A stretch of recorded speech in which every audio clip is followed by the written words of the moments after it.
네, 시청자 여러분 안녕하십니까? 이슈를 더 쉽게 풀어드리는 더 뉴스 시작합니다. 오늘 더 뉴스는 주요 뉴스 좀 전해드리고 이태원 참사 국정조사 특위의 청문회를 생중계로 전해드립니다.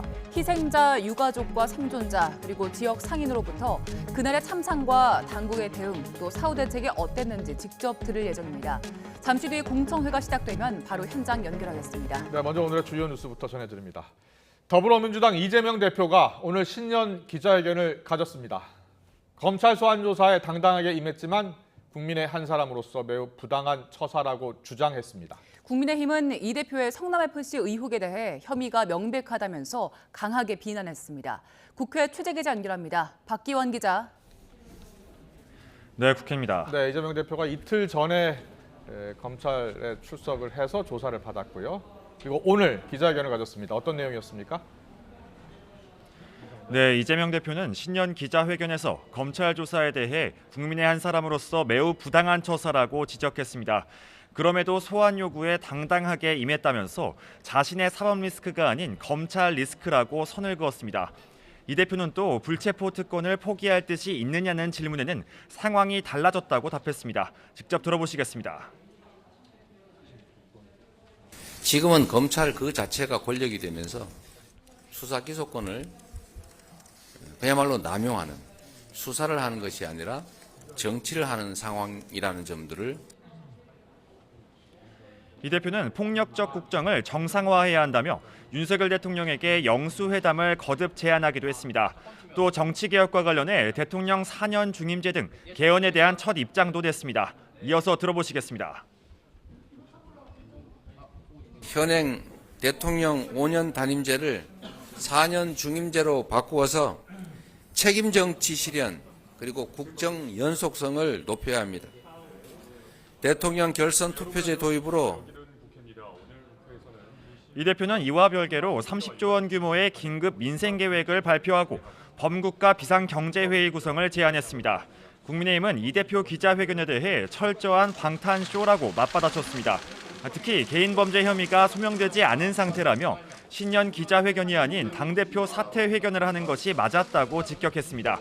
정진석 비상대책위원장은 이 대표의 처지에 비추어 한가하게 기자회견을 할 때냐며 윤석열 정부 발목 잡기가 아닌 일할 수 있도록 협조를 해달라고 말했습니다. 들어보시겠습니다. 측근들이 지금 재판을 받고 있고 구속돼 있고 하는 문제에 대해서 사과나 반성은 일체 없이 한가한 기자회견을 한 것이 아니냐 하는, 대통령이 지금 범죄 피의자와 면담할 때는 아니라고 생각합니다. 네, 국회 상황도 알아보죠. 잠시 뒤에 이태원 참사 희생자 유족들의 공청회가 열리지요. 네, 그렇습니다. 잠시 뒤 오후 2시부터 이태원 참사 국정조사 특별위원회에서 희생자 유가족과 생존자, 상인들의 공청회가 진행됩니다. 국정조사 보고서 채택을 제외한 국조특위의 사실상 마지막 일정인데요. 유가족 8명을 포함해 모두 11명이 당시 참사 상황과 이후 대처 등에 대한 문제점을 지적할 것으로 보입니다. 앞서 민주당은 이상민 행정안전부 장관을 비롯한 정부 관계자를 출석시켜 유족과 대질이 이뤄져야 한다고 주장했지만 여당이 이에 반대하면서 결국 이 장관 출석은 불발됐습니다. 국정조사 특위는 공청회 일정을 마친 뒤 그동안 활동 내용을 토대로 만든 국정조사 결과 보고서를 채택할 예정입니다. 지금까지 국회에서 YTN 박견입니다.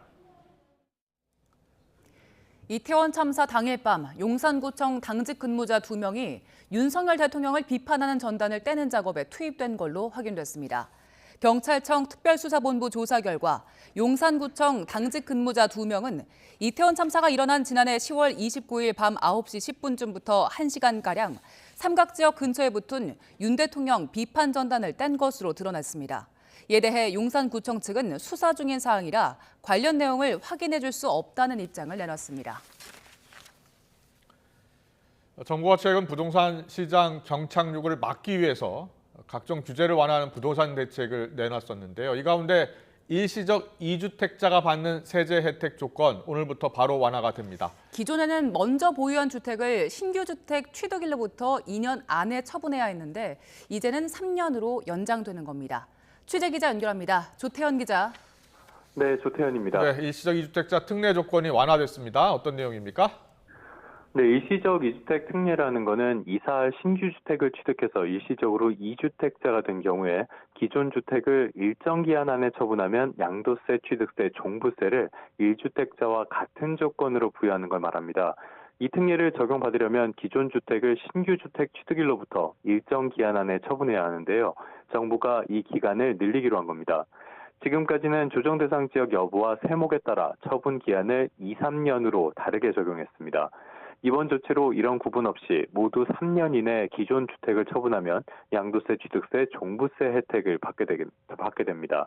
구체적으로는 종부세는 전국 어디에서든 신규 주택을 취득하고 3년 이내에 기존 주택을 팔면 1주택자와 같은 적용을 받습니다. 공시가 기준 12억 원까지는 아예 종부세를 내지 않아도 되고요. 고령층이나 주택을 장기간 보유했을 때는 최대 80%에 달하는 세액 공제를 받을 수 있습니다. 양도소득세와 취득세의 경우 기존에는 조정 대상 지역이라면 신규 주택 취득일로부터 2년 안에 처분해야 감면받을 수 있었지만 이제는 지역과 관계없이 3년 이내에 처분하면 혜택을 받을 수 있습니다. 이에 따라 3년 이내 기존 주택을 처분하면 취득세도 1주택자와 마찬가지로 1에서 3% 기본세율만 부담하게 됩니다. 또 양도세는 시가 12억 원 주택이라면 비과세 혜택을 받게 됩니다. 정부는 이번 조치를 오늘부터 바로 시행하기로 했는데요. 고금리의 거래량이 줄어 주택 처분이 곤란해진 점을 고려하고 금매 등으로 인한 시장 충격을 최소화하기 위한 조치라고 설명했습니다. 지금까지 경제부에서 YTN 조태현입니다. 지난해 은행에서 받은 가계대출 잔액이 사상 처음으로 감소했습니다. 한국은행은 12월 금융시장 동향 자료에서 지난 한 해 우리나라 예금은행 가계대출 잔액이 2조 6천억 원 감소한 1,058조 1천억 원으로 집계됐다고 밝혔습니다. 연간 기준으로 가계대출이 감소한 건 지난 2004년 통계 작성 이후 처음입니다. 어제 중국에서 인천국제공항으로 입국한 외국인 7명 가운데 1명꼴로 코로나19 양성 판정을 받았습니다. 중앙방역대책본부는 어제 하루 중국에서 출발해 인천공항으로 입국한 1,861명 가운데 단기 체류 외국인 302명이 공항검사센터에서 PCR 검사를 받았고 이 가운데 40명이 확진됐다고 밝혔습니다. 양성률은 13.2%로 전날에 이어 이틀째 두 자릿수를 이어갔습니다. 방역당국이 다음 주 실내 마스크 착용 의무 조정에 대한 논의를 시작합니다. 국가감염병 위기대응 자문위원회는 오늘 17일 회의를 열고 실내 마스크 의무 조정 방안과 시기 등에 대해서 논의합니다. 자문위가 이 회의에서 정리된 의견을 도출할 경우 정부가 이르면 설 연휴 전인 19일이나 20일 중대본 회의를 열고 조정 여부와 시점 등을 결정할 가능성이 있습니다. 중국이 제로 코로나 정책을 폐기한 후에도 코로나19 사망자 수를 대폭 줄여서 보고하고 있다고 세계보건기구가 지적했습니다. 중국이 지난해 마지막 일주일간 코로나19 사망자로 보고한 600여 건은 현실과는 턱없이 멀다는 비판이 나옵니다. 김원배 기자의 보도입니다.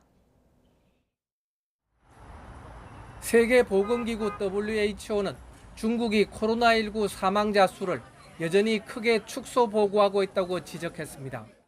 WHO still believes that deaths are heavily underreported from China.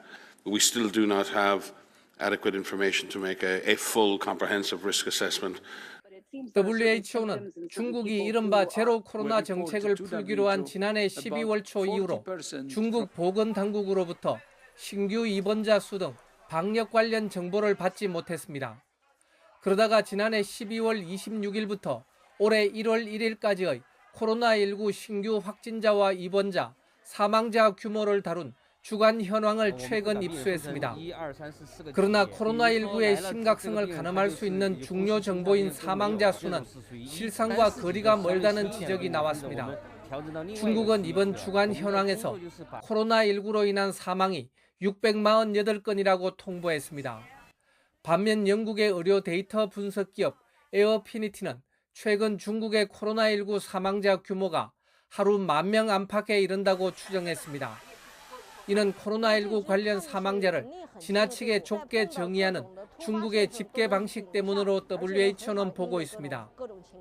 중국은 코로나19 사망자를 정의할 때 코로나19 양성 판정을 받은 사람이 호흡 부전을 겪다 숨진 경우로 제한하고 있습니다. 이는 코로나19 사망자 수를 실제보다 매우 적게 나오게 하는 결과를 내고 있습니다.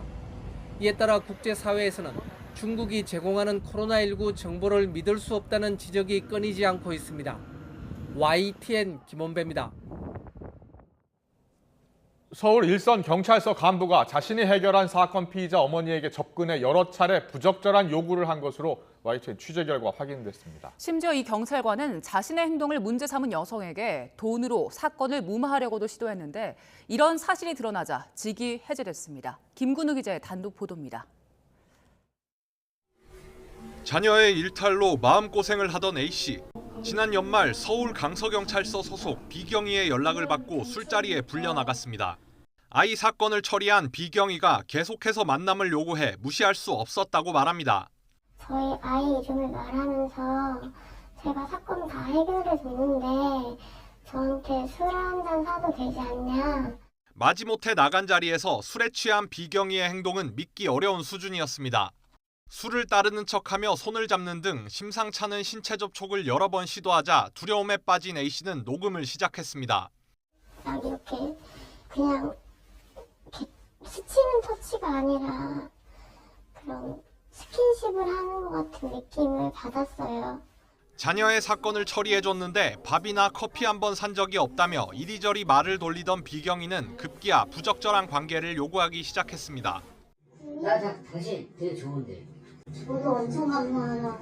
같이 가면 동화 안 될까? 가끔씩 이렇게 술 한 잔 하고. 네, 같이 하고 같이 자고 그러면 안 될까? 자녀가 연루된 사건을 맡은 현직 경찰관이라는 두려움에 어떻게든 상황을 풀어보려 했지만 비경이 요구는 더욱 노골적으로 바뀌었습니다. 나 근데 집에서 해피하게 하는 거 다 보고 싶어. 나 진짜 너무 이뻐요. 나 사랑해요.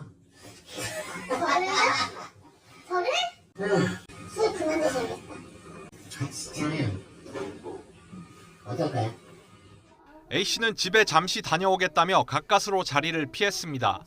비경이는 성적 수치심을 느꼈다는 문자를 받고서야 연락을 멈췄고 이후 돈으로 회유까지 시도했습니다. 금전적이라도 조금이라도 어머니 뭐 병원이라도 가시고 그렇게 해서 좀 보답드리고 싶어요. 현직 경찰관은 사건 관계인과 사적으로 접촉해선 안 되고 불가피한 경우 미리 신고해야 합니다. 하지만 비경이는 이런 사실을 숨기고 아무 일도 없었던 것처럼 근무했습니다.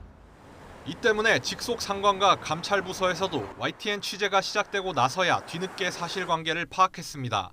대상자는 즉시 대기 발령 조치하였고 직무에서 배제하였습니다. 앞으로 상세한 조사를 통해 징계 등 후속 조치도 진행하도록 하겠습니다. A씨는 비경이의 공식적인 사과와 함께 경찰 당국의 철저한 처벌을 요구하는 동시에 법적 절차에 들어갈 계획입니다. YTN 김근우입니다.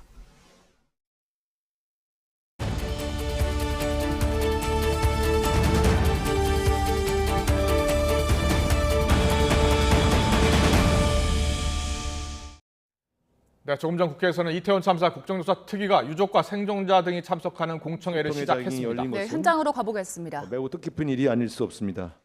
유가족과 생존자분들을 모시고 의견을 들을 수 있게 의사일정을 합의해 주신 여야 간사님들께 깊은 감사를 드리고 어려운 용기를 내어 이 자리에 나와주신 유가족 생존자분들과 지역상인 여러분께도 진심을 다해 경의를 표합니다.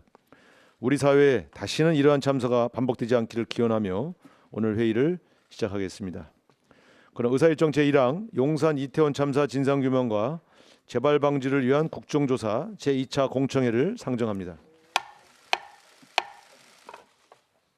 오늘 공청회 진술인으로는 유가족 8분, 생존자 2분, 지역상인 1분 등 총 11분께서 참석해 주셨습니다.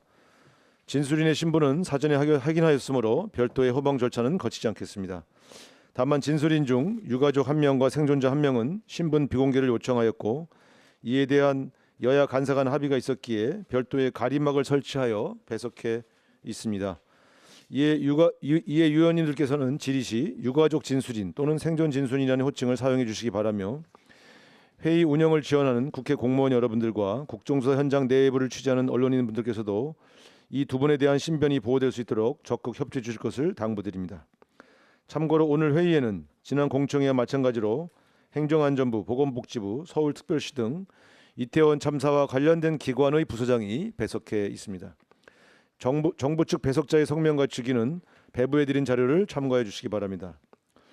또한 오늘 회의는 국회 방송을 비롯하여 KBS, MBC, SBS, YTN, MBN 등 지상파와 종합편성 채널에서 생중계되며 발언하시는 진술인과 위원님들께서는 마스크 미착용이 가능함을 아울러 안내하여 드립니다. 회의 순서는 먼저 진술인 11분의 진술을 차례로 들은 후 위원님들 간의 질의응답을 이어가는 방식으로 진행하겠습니다. 의원님들은 질의응답 방식을 선택하셔도 좋고 자신이 주어진 시간 안에 자신의 의견을 차분히 진술하셔도 좋습니다. 진술 시간은 7분이오니 진술인들께서는 시간을 확인하시면서 발언해 주시기를 당부드립니다. 그럼 먼저 김초롱 진술인 진술해 주십시오.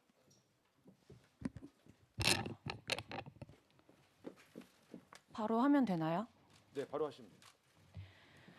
저는 이태원 참사 당시 사고 현장에서 이태원 상인들의 도움으로 운 좋게 살아남은 김초롱입니다. 나는 왜 살았는가? 살았다면 어떻게 살 것인가 고민하다가 이 자리에 나오게 되었습니다. 2017년부터 매년 할로윈을 즐기기 위해 이태원을 찾았습니다. 참사 당일 이태원은 사람이 많았지만 이전보다 특별히 많지 않았습니다. 할로윈의 이태원은 늘 그렇게 사람이 많은 곳이었습니다. 저녁 9시 30분 세계문화음식 거리에 도착했고 사고 현장 근처로 향했습니다. 그곳은 이태원에 왔으면 한 번쯤은 가보자 하는 유명한 식당과 술집들이 많이 모여있는 곳이기 때문입니다. 저녁 10시 사고 현장 근처 와이키키 술집 앞에 도착했고 압박이 점점 심해져 발이 동동 뜰 정도였습니다.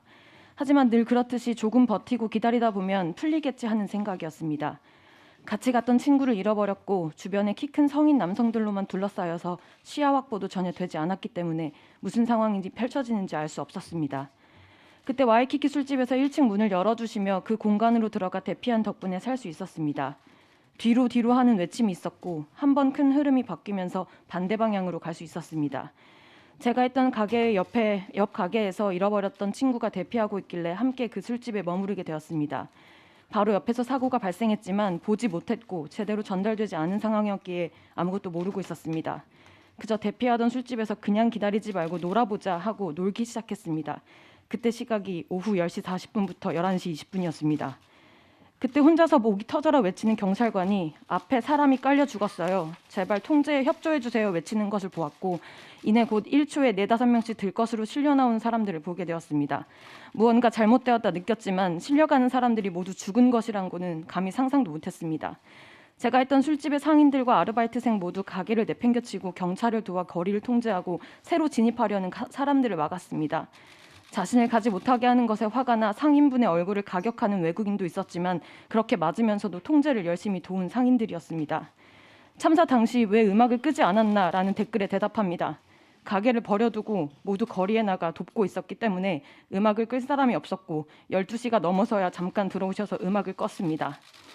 밤 12시 30분 집으로 돌아갈 수 있었고 이태원역 큰 거리로 나왔을 때 거리를 보고도 믿지 못하는 순간이 이어졌습니다. 영화에서나 볼 법한 장면들, 사람들이 거리에 다 누워있는 장면들, 집으로 돌아오고 나서 잠을 한숨도 자지 못했습니다. 뉴스 속보가 뜰 때마다 사망자 숫자가 올라가는 것을 보며 도대체 내가 무슨 현장에 있었던 것인지 피부로 느꼈고 죄책감과 후회로 서서히 제 일상은 모든 것이 망가졌습니다. 저는 300명 사상자 안에 드는 사람은 아니었기 때문에 공무원이나 행안부 등에 별도로 연락을 받진 않았습니다. 그렇지만 정신적으로 매우 힘들었고 살고 싶었기에 스스로 적극적으로 심리 지원을 알아보았습니다. 전화 상담을 시작한 국가트라우마센터와 민간단체인 심리학회 전화 상담을 처음으로 시작했지만 국가트라우마센터보다 심리학회의 전화 상담으로 많은 치료가 되었습니다. 선생님, 아무래도 그곳에 가지 말았어야 했어요 라고 말하는 제게 가지 말았어야 하는 것이 아니라 어딜 가든 안전하게 지켜줄 수 있는 나라인 것이 맞다. 놀다가 참사를 당한 것이 아니라 일상을 살다가 참사를 당한 것이다라는 가슴 울리는 치료를 시작하게 되었습니다. 국가트라우마센터의 상담은 전문가들의 상담이라고 느낄 수 없었지만 거주하고 있는 구청의 정신상담 프로그램을 연계해 주었고 그와 연결된 정신과 치료를 병행하게 됐습니다. 치료를 하면서 느낀 바로는 우리나라의 복지 시스템이 잘 되어 있다고 느꼈지만 참사 같은 재난이 발생할 경우에 이런 사건을 담당하는 트라우마 센터 내의 전문가 배치가 아쉬웠습니다. 적극적인 치료를 원했던 저에게는 도움이 되었지만 더 큰 슬픔을 겪는 유족분들이나 중증 치료를 받고 있는 생존자들에게는 전혀 알 수 없고 도움받을 수 없는 책이라고 생각했습니다. 저는 강한 사람입니다. 심리 상담도 자발적으로 잘 받고 있습니다. 그렇기 때문에 악성 댓글이나 온라인에서 사람들이 하는 말이 저를 힘들게 하진 않았습니다. 저에게 2차 가해는 장관, 총리, 국회의원들의 말이었습니다. 참사 후 행안부 장관의 첫 브리핑을 보며 처음으로 무너져 내렸습니다. 예전에 비해 특별히 우려할 정도의 인파는 아니었고 경찰 병력을 미리 배치해 해결할 수 있는 문제는 아니었다. 저는 이 말을 놀러 갔다가 죽은 사람들이다라고 받아들였습니다. 몇 주 전 고등학생 생존자가 스스로 세상의 작별을 고했을 때 저는 스스로 잡고 있던 끈을 놓칠 뻔했습니다. 그런 결정을 했을 그 마음을 너무 알 것 같기에 슬펐고 바로 병원으로 달려가 선생님을 찾았고 약의 용량을 늘렸습니다. 그때 국무총리가 했던 발언이 생각납니다. 스스로 더 굳건하고 치료를 받겠다는 생각이 강했으면 좋지 않았을까. 정면으로 반박하고 싶습니다.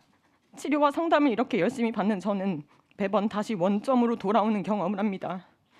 참사와 같은 재난을 겪은 사람에게 개인적인 극복도 중요하지만 진상규명만큼 큰 치유는 없습니다. 잘못한 사람 찾아서 벌 주는 것이 아니라 그 상황에 대한 정확한 인식이 극복의 중요한 포인트입니다.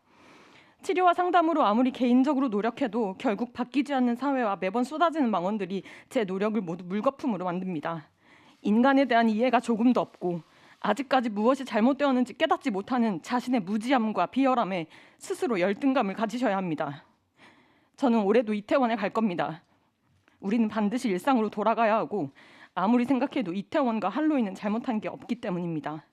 누군가에게 일상이었던 이태원과 누군가에게 일상이었던 할로윈이 왜 아직도 혐오의 대상으로 낙인 찍혀 있는지 이해할 수 없습니다. 그렇게 사람 많은 곳은 가는 것이 아니야 라고 알리는 것이 아니라 본질적으로 무엇이 잘못되었는지, 왜 사람들은 혐오 문화를 생성해내는지를 다 같이 고민하고 생각해야 할 때입니다. 우리가 사는 이 나라는 그렇게 후지지 않았습니다. 재난 컨트롤 타워가 없는 것도 아니며 시스템이 붕괴되지 않았습니다. 우리는 좋은 시스템을 갖추고 있고 참사 현장에서 본 모두는 삼류가 아닌 인류였습니다. 삼류는 그 위에서 시스템을 잘 돌아가게 지휘를 하지 못한 사람들입니다. 참사의 원인은 유흥과 밤문화, 외국 귀신 파티 문화가 아닙니다. 참사의 유일한 원인은 군중 밀집 관리의 실패입니다. 네, 수고하셨습니다. 다음 익명을 요청한 생존 진술인 진술해 주십시오. 시작하겠습니다. 저는 올해 결혼을 앞둔 예비 신랑이자 생존자입니다. 하지만 이번 이태원 참사로 인해 저는 저의 예비 신부를 잃었습니다. 10월 29일도 결혼 준비를 위해 웨딩 플래너와 상담이 있었고 이를 마치고 귀가 전 이태원에 잠시 들렀습니다. 이태원 도착 시간은 10시 2분이었고 도착 후 15분 만에 참사를 당했습니다. 세계 음식 거리를 걷던 중 해밀턴 호텔 앞 T자 골목에서 인파가 갑자기 몰렸고 이를 피하기 위해 이태원역으로 내려가던 중 파도처럼 인파에 휩쓸렸습니다. 세계 음식 거리에는 제대로 걸어갈 수 없을 정도로 사람이 많았지만 그곳에 경찰은 단 한 명도 보지 못했습니다. 이태원역으로 골목을 내려가던 중 108 힙합 클럽 앞에서 인파에 막혀 벽을 느꼈습니다. 앞에서는 내려가지 못하고 뒤에서는 사람들이 계속 밀어붙였습니다. 인파에 휩싸여 순간 정신을 잃었고 그 순간 제 여자친구를 놓쳤습니다. 그러다 갑자기 정신을 차렸고 여자친구를 찾으니 이미 정신을 잃은 상태였습니다. 모든 사람이 앞으로 10도 정도 기울어져 있었으며 심폐소생술을 하고 싶었지만 인파로 인해 도저히 공간이 나오지 않았고 인공호흡만 할 수 있는 상황이었습니다.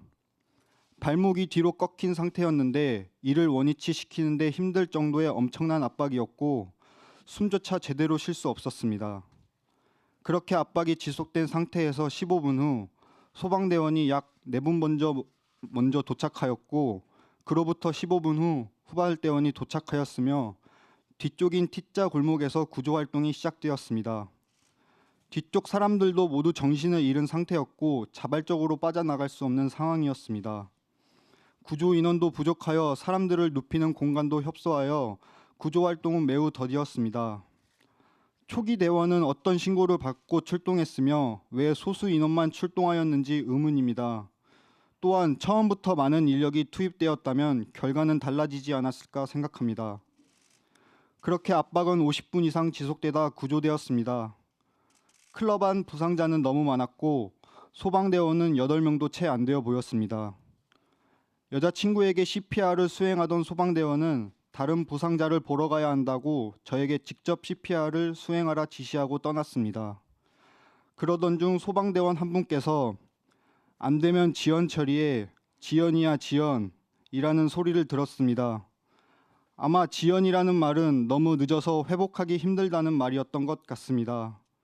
그 지연이라는 말에 저에게 너무 충격적으로 다가왔습니다. 하지만 포기할 수 없었습니다. 계속해서 CPR을 수행하다 인공호흡을 크게 하니 구토를 하였습니다. 살 가능성이 있다고 생각하여 소방대원에게 도움을 요청하였고 자동 제세동기로 확인하였지만 힘들다는 답변을 들었습니다. 그리고는 특별한 응급 구조 방법에 대해 설명조차 해주시지 않고 가셨고 저뿐만 아니라 많은 시민분들이 희생자를 살리기 위해 심폐소생술을 수행하였습니다. 클럽 안에는 소방대원이 있었지만 모든 사람을 살리기 위해서는 턱없이 부족하였습니다. 저와 시민분들은 응급조치 전문가가 아닙니다. 부상자 한 분 한 분마다 전문 인력이 전담하였다면 한 명이라도 더 살릴 수 있지 않았을까 생각합니다. 클럽 안에서 계속해서 CPR을 수행하던 중 시민 한 분이 오셔서 큰 대로변으로 나가면 경찰과 소방대원이 많으니 도움을 받을 수 있을 것이라 하였습니다. 그래서 여자친구를 들쳐업고 큰 대로변으로 나갔고 응급차는 많이 있었지만 환자의 응급 이송을 원활하게 할 수 있을 정도로는 도로가 통제되어 있지 않았습니다. 소방대원에게 의사에게 빨리 치료를 받을 수 있게 병원으로 이동시켜달라고 애원했습니다. 하지만 소방대원은 병원으로 못 가고 빈 상가 안으로 이동해야 한다며 여자친구를 상가 안으로 이동시켰습니다. 상가 안에서도 심폐소생술을 계속 시행하였지만 경찰과 소방대원은 상가 밖으로 계속 나가야 한다며 내쫓았습니다. 여자친구 부모님이 도착하셨는데 경찰의 통제에 의해 여자친구를 만날 수 없었으며 그저 창문을 통해 여자친구를 지켜볼 수밖에 없었습니다. 저는 나갈 수 없다며 여자친구 곁을 2시간가량 지켰고 버티다 결국 경찰로부터 쫓겨났습니다. 왜 희생자 옆을 지킬 수 없었으며 그 상가에서 나가야 하는지 아직도 의문입니다. 2시간가량 희생자들을 상가 안에서 안치시켰고 아무런 대응책이 없었습니다. 소방과 경찰에게 이제 어떻게 되냐고 물어봐도 대답해주는 사람 하나 없었습니다. 원효로 다목적 체육관으로 이동해서도 여자친구를 만날 수 없게 경찰과 소방은 계속 통제하였습니다. 그러던 중 한남동 주민센터에 실종자 신고를 하면 보다 빨리 찾을 수 있다고 하여 주민센터에 가 실종자 신고를 하였습니다. 이제 와서 생각해보면 왜 실종자 신고를 하였는지 모르겠습니다. 여자친구가 체육관 안으로 들어가는 것을 보았고 저와 가족들이 직접 신원을 확인해 줄 수 있다고 말했는데 안 된다는 답변뿐이었습니다. 신원을 확인하기까지 대기해달라는 경찰의 지시에 집으로 돌아갔으며 여자친구가 어디로 갔는지 여자친구 오빠께서 직접 수소문하여 알아냈습니다. 경찰이나 구청 및 시청 직원이 저희에게 알려주는 것은 하나도 없었습니다. 장례를 치르기 위해 연고지로 이동하는데 검사의 검시 필증이 필요하며 경찰서에 직접 가서 신고해야 한다고 지시했습니다. 그래서 신고하러 경찰서로 갔는데 갑자기 진술서를 작성해야 한다며 여자친구 오빠와 제가 진술서를 작성하였습니다. 질문에 답변하면 경찰이 타이핑하는 진술서였습니다. 이 또한 돌이켜보니 진술서를 왜 작성해야 하는지 모르겠습니다. 또한 여자친구 오빠께 희생자의 사인이 무엇이라고 생각하는지 부검할 의향이 있는지 질문하여 너무 놀랐습니다. 여기까지가 사고가 일어난 경위에 대해 말씀드렸으며 마지막으로 하고 싶은 말이 있습니다. 159번째 희생자의 소식을 듣고 너무 안타깝고 충격을 받았습니다. 저 역시 지금도 그런 힘든 시간을 견뎌내고 있습니다.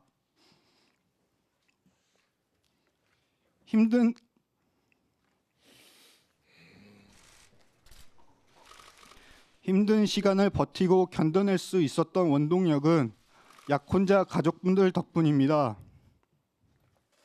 희생자를 잃었다는 슬픔에 대해 공감하고 서로를 위로하여 버텨낼 수 있었습니다.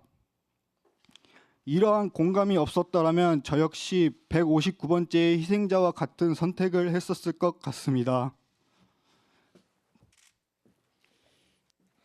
그만큼 같은 슬픔을 공유하고 서로를 위로하는 것은 굉장히 중요한 일입니다. 그래서 유가족들이 서로를 만날 수 있도록 정부에게 요청하였습니다. 하지만 정부는 그러한 모임을 만들어주지 않았습니다.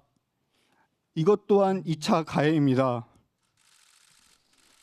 더 이상의 희생자가 발생하지 않도록 제발 저희의 요청에 응답해 주시길 간곡히 부탁드립니다. 이상입니다.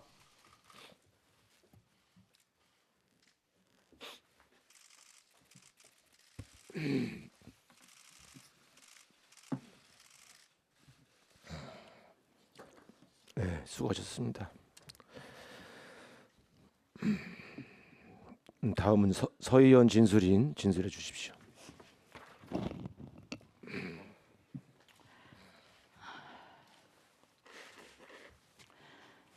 (12구) 이태원 참사로 희생된 서형주 누나 서이연입니다.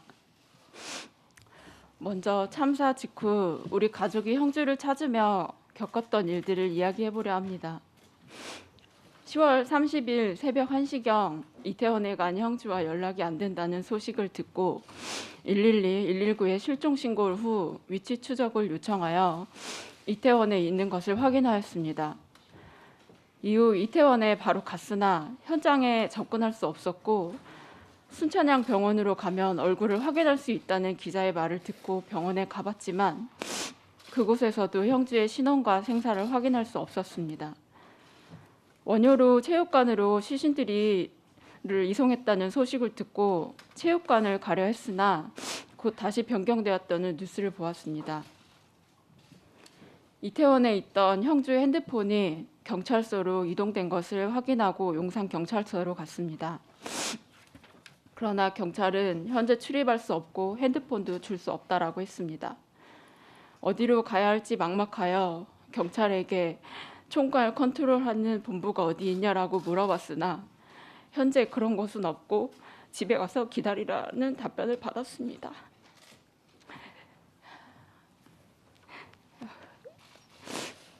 한남동 주민센터에서 실종 신고를 받는다는 이야기를 듣고 주민센터 3층에서 다시 실종 신고를 하였고 지하에 가족 대기실이 있다고 하여 그곳에서 기다렸습니다.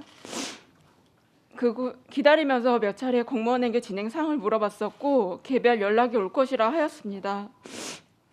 처음에는 신원이 확인되는 대로 부상자 및 사망자 명단이 뉴스로 나올 줄 알았습니다.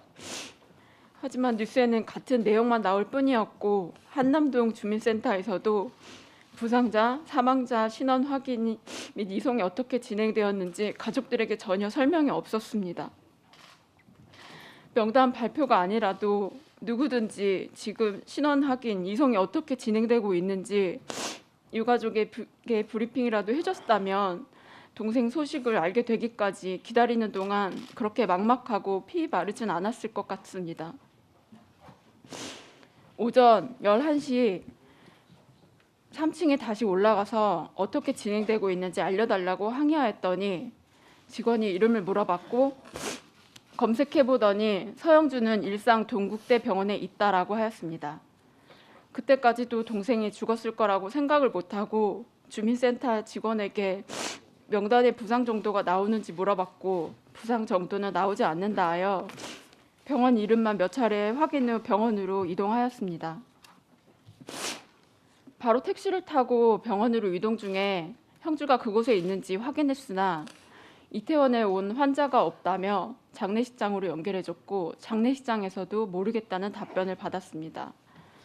병원을 잘못 알았다고 생각하여 다시 주민센터로 돌아가 확인해보니 이름과 병원 이름만 나올 뿐 생사가 확인되지 않았다고 하였습니다. 장례식장으로 전화를 다시 하니 시신 몇 구가 와 있지만 신원 확인이 되지 않아 형주를 확인할 수 없었고 직접 얼굴을 보여줄 수 있냐고 물어봤지만 그것도 안 된다고 하여 다시 주민센터에서 기다릴 수밖에 없었습니다. 그러다 오후 1시경 형주의 사망 소식을 듣고 장례식장으로 갔습니다. 가족에게 개별 연락을 해준다고 하였으나 우리 가족은 장례식장에 도착할 때까지 연락은 없었습니다. 연락이 올 때까지 기다렸더라면 동생을 찾는 데 더 오랜 시간이 걸렸을 거라고 생각합니다. 저는 동생이 어떻게 일산 동국대 병원으로 가게 되었는지 알고 싶어 소방서에 구급 일지를 요청하였습니다. 그러나 소방서에는 당시 의식이 없었거나 사망한 사람들은 신원 확인이 안 돼서 구급 일지가 없다고 했습니다. 대신 이동 경로는 확인할 수 있었는데 동생은 임시 건물에 안치해 있다가 새벽 2, 3시 사이에 원효로 체육관으로 이송되었고 6시 50분쯤 일산 동국대 장례식장으로 이송되었습니다. 당시에 신원 미상자 18번으로 분류되어 있었다는데 후유 신원 확인이 되었어도 신원 미상자로 구급 일지가 없다는 점이 너무 답답합니다. 제 동생은 동행인이 없어서 언제 사망하였는지 이 점이 가장 궁금했습니다. 그래서 시체 검안서를 받고 제일 먼저 시간을 확인했고 10시 15분 이전 추정이라고 적혀 있었습니다. 저는 검안서를 받고 그 시간을 믿었습니다.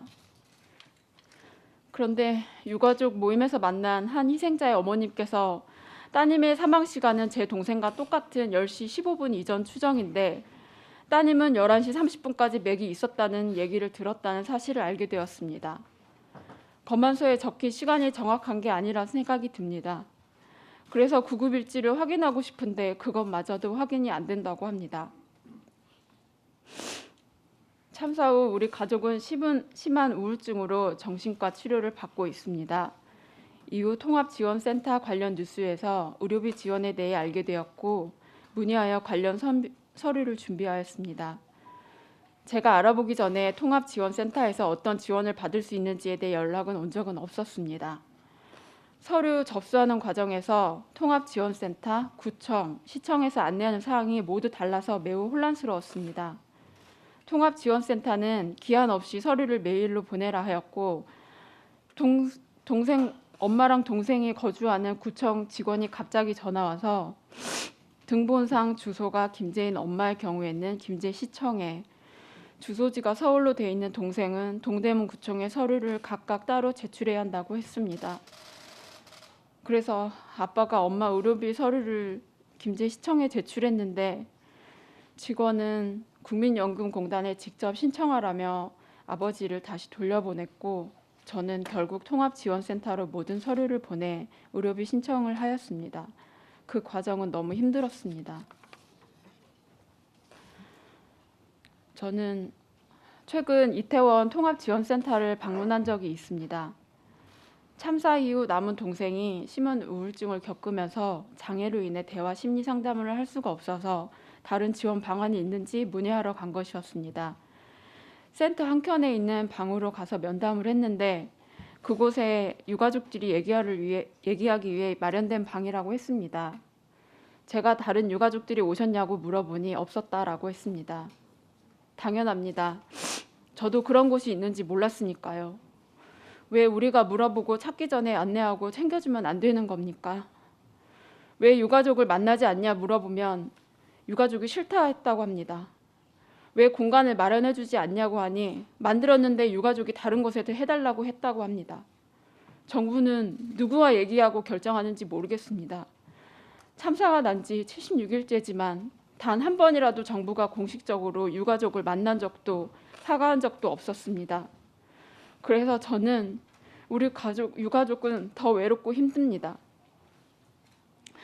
나라와 싸우고 싶지 않습니다. 힘들겠지만 일상으로 돌아가고 싶습니다. 유가족이 일상으로 돌아갈 수 있는 길은 정확한 진상규명과 모든 책임자 처벌이며 동생을 먼저 떠나보낸 우리 가족에게 가장 큰 위로가 될 것입니다. 이상입니다.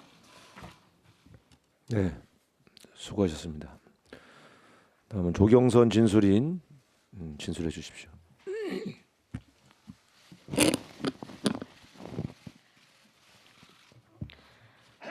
저희 가족은 7남매입니다.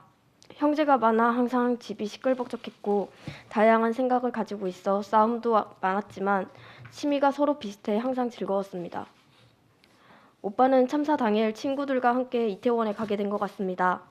오빠와 친구들이 밥을 먹기 위해 자리를 이동하던 중 인파에 떠밀려 헤어지게 됐다고 합니다.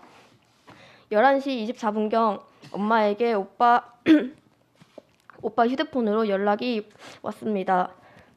모르는 사람이었고 오빠가 이태원에서 사고를 당했다는 소식을 전해 들었습니다.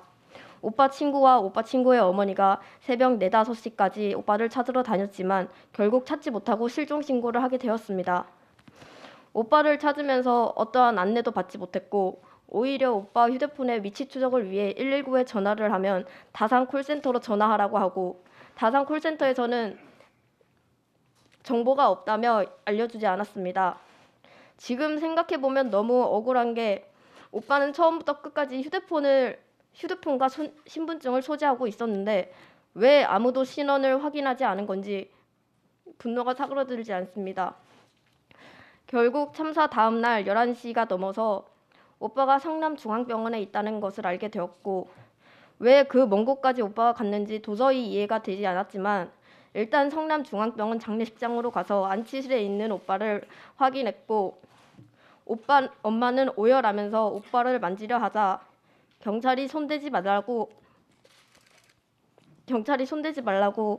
제지하며 결국 우리는 오빠를 한 번도 만져보지도 못했고 지금 생각하면 그게 오빠의 몸을 살필 수 있었던 마지막 기회였는데 그 기회를 뺏겼습니다. 참사 이후 한 달이 되어갈 때쯤 저는 오빠의 행적을 찾아야겠다는 생각에 11월 28일 정보 공개 신청을 통해 구급 일지를 요청하였습니다. 다음 날 11월 29일 서울 소방청에서 전화가 왔습니다. 현재 많은 분이 정보 공개 청구를 하고 있어 그날 다수의 환자가 나오다 보니 신원 조회를 할 수 없었고 소지품도 다른 쪽으로 흩어져 있어 그 사람의 것인지 알 수 없어 미상 처리를 했다고 말씀하시며 경찰청에서는 인적 사항은 확보했으나 소방청에 공유되지가 않아 매칭 작업을 못했다는 답변이었습니다. 저는 왜 한 달이 다 되어가는데 아직 매칭 작업을 하지 않은 건지 물었고 명단을 어디에 언제 요청을 한 것인지 물었습니다. 소방청에서는 서울특별시 자치경찰위원회 자치경찰총괄과에 유선상으로 전화를 했고 요청은 유선상으로는 일주일 전, 문서상으로는 결제 중에 있다고 했습니다. 10월 29일 그 참사가 벌어지고 한 달이 지났는데 왜 명단 요청을 일주일 전에 한 건지 도저히 이해가 되지 않았고 저는 지금도 이해가 되지 않습니다. 그 후 12월 12일 의정부 소방서 재난대응과에서 전화가 왔습니다. 구급일지에 대해서 서류를 지참해서 보내주면 구급일지를 바로 보내주시겠다고 하셨고 저는 바로 서류들을 준비해서 보냈습니다.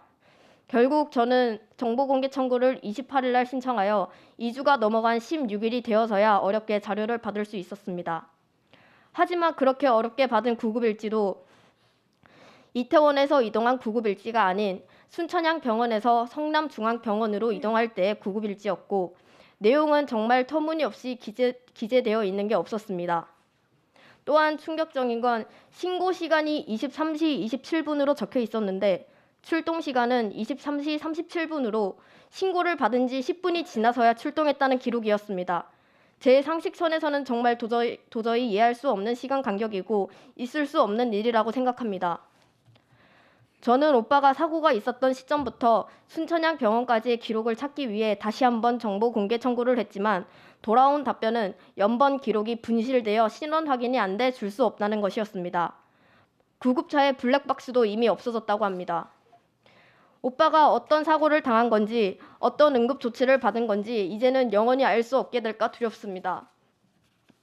12월 2일 오빠의 행적을 알아보던 중 경찰에게 행적이나 상태에 대해 들었다는 분의 말씀을 듣고 성남중앙병원 담당 형사께 전화를 드려 우리 오빠에 대한 기록을 보고 싶다고 말씀드렸습니다. 그랬더니 무슨 기록을 말하는 거냐며 제 말이 이해가 안 된다라는 말만 여러 번 반복하며 저와 실랑이를 벌였습니다.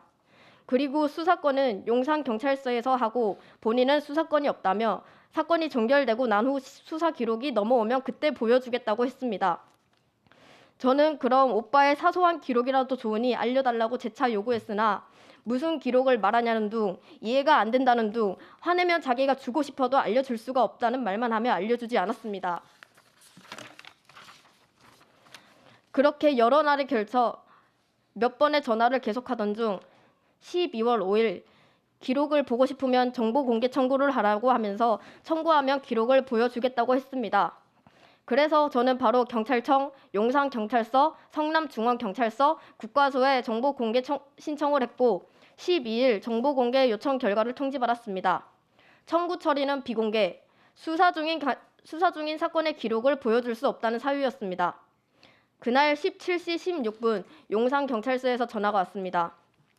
오빠의 기록은 용산경찰서에 처리하지 않았으니 성남중앙경찰서에 문의하라는 답변을 받았습니다. 저는 성남중앙경찰서에서는 용산경찰서에서 문의하라고 답변을 받았다고 하니 알아본다고 하셨고 18시 5분 다시 전화가 왔습니다. 사건 서류는 성남중앙경찰서에 있다고 했습니다. 저는 너무 황당하고 말문이 막히는 상황에 정보 공개 청구에 기재된 번호로 전화를 걸어서 왜 안 보여주는지 항의를 했습니다. 담당자는 비공개 처리 사유만 반복적으로 말하며 성남중앙경찰서에서는 수사를 안 하고 있으며 용산경찰서 특수본에서 하고 있다고 말했습니다. 용산서에서는 성남중앙경찰서에서 수사를 하고 성남중앙경찰서에서는 용산경찰서에서 수사를 하고 있다는 이런 어이없는 떠넘기기 상황에 분노할 수밖에 없었고 우리 오빠는 그때도 지금도 방치되고 있다는 생각만 들었습니다. 이후 정보공개 청구 비공개 처분에 대해 이의 신청을 제기하자 다음날 성남중앙경찰서 담당자에게 전화가 왔습니다.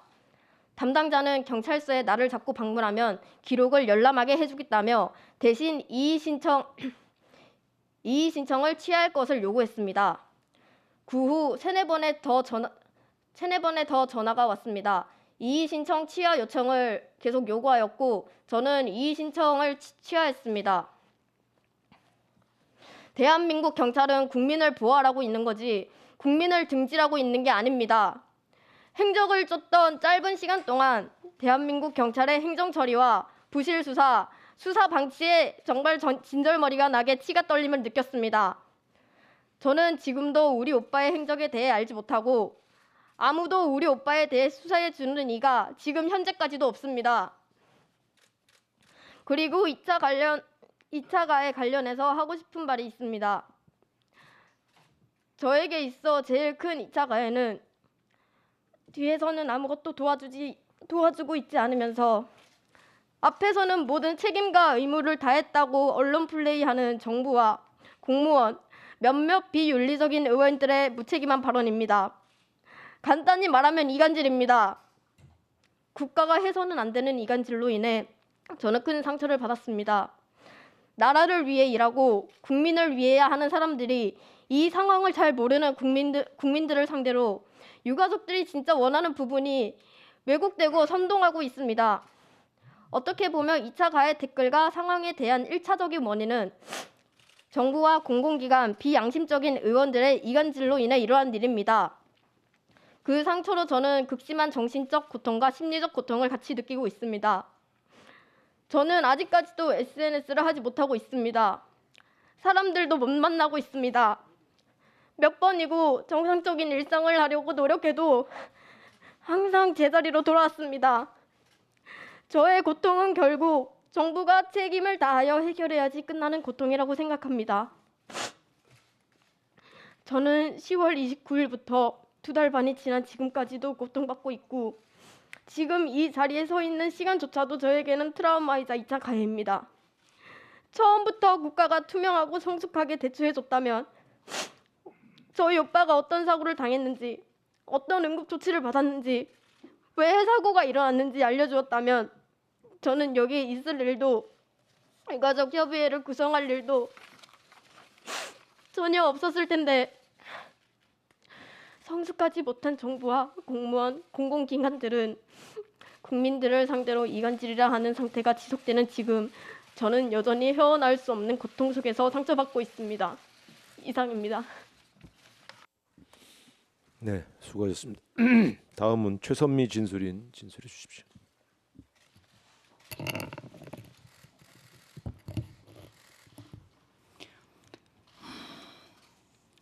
우리 가영이는 패션 디자이너의 꿈을 이루고자 방학 때마다 12시간씩 알바를 하며 유학 자금을 모아 10월 31일에 유학원과의 면접을 앞두고 있었습니다. 알바비를 받는 날에는 시골 할아버지 용돈부터 챙기던 아이였습니다.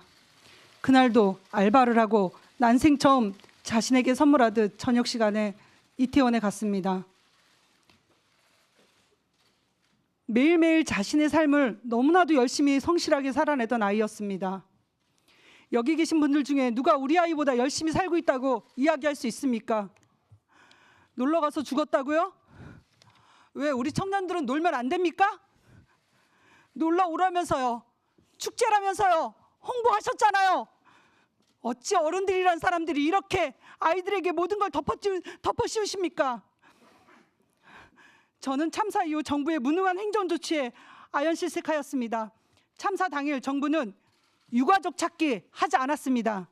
언론에 사망자 명단만 속보로 내보냈다면 유가족들의 연락처 또한 저절로 알게 되었을 것을 명단을 감추고 전혀 내보내지 않아 유가족들로서 자기의 아이가 주검이 된 사실조차도 모른 채 12시간이 지난 후에 알게 되는 어처구니 없는 일을 당하게 됩니다.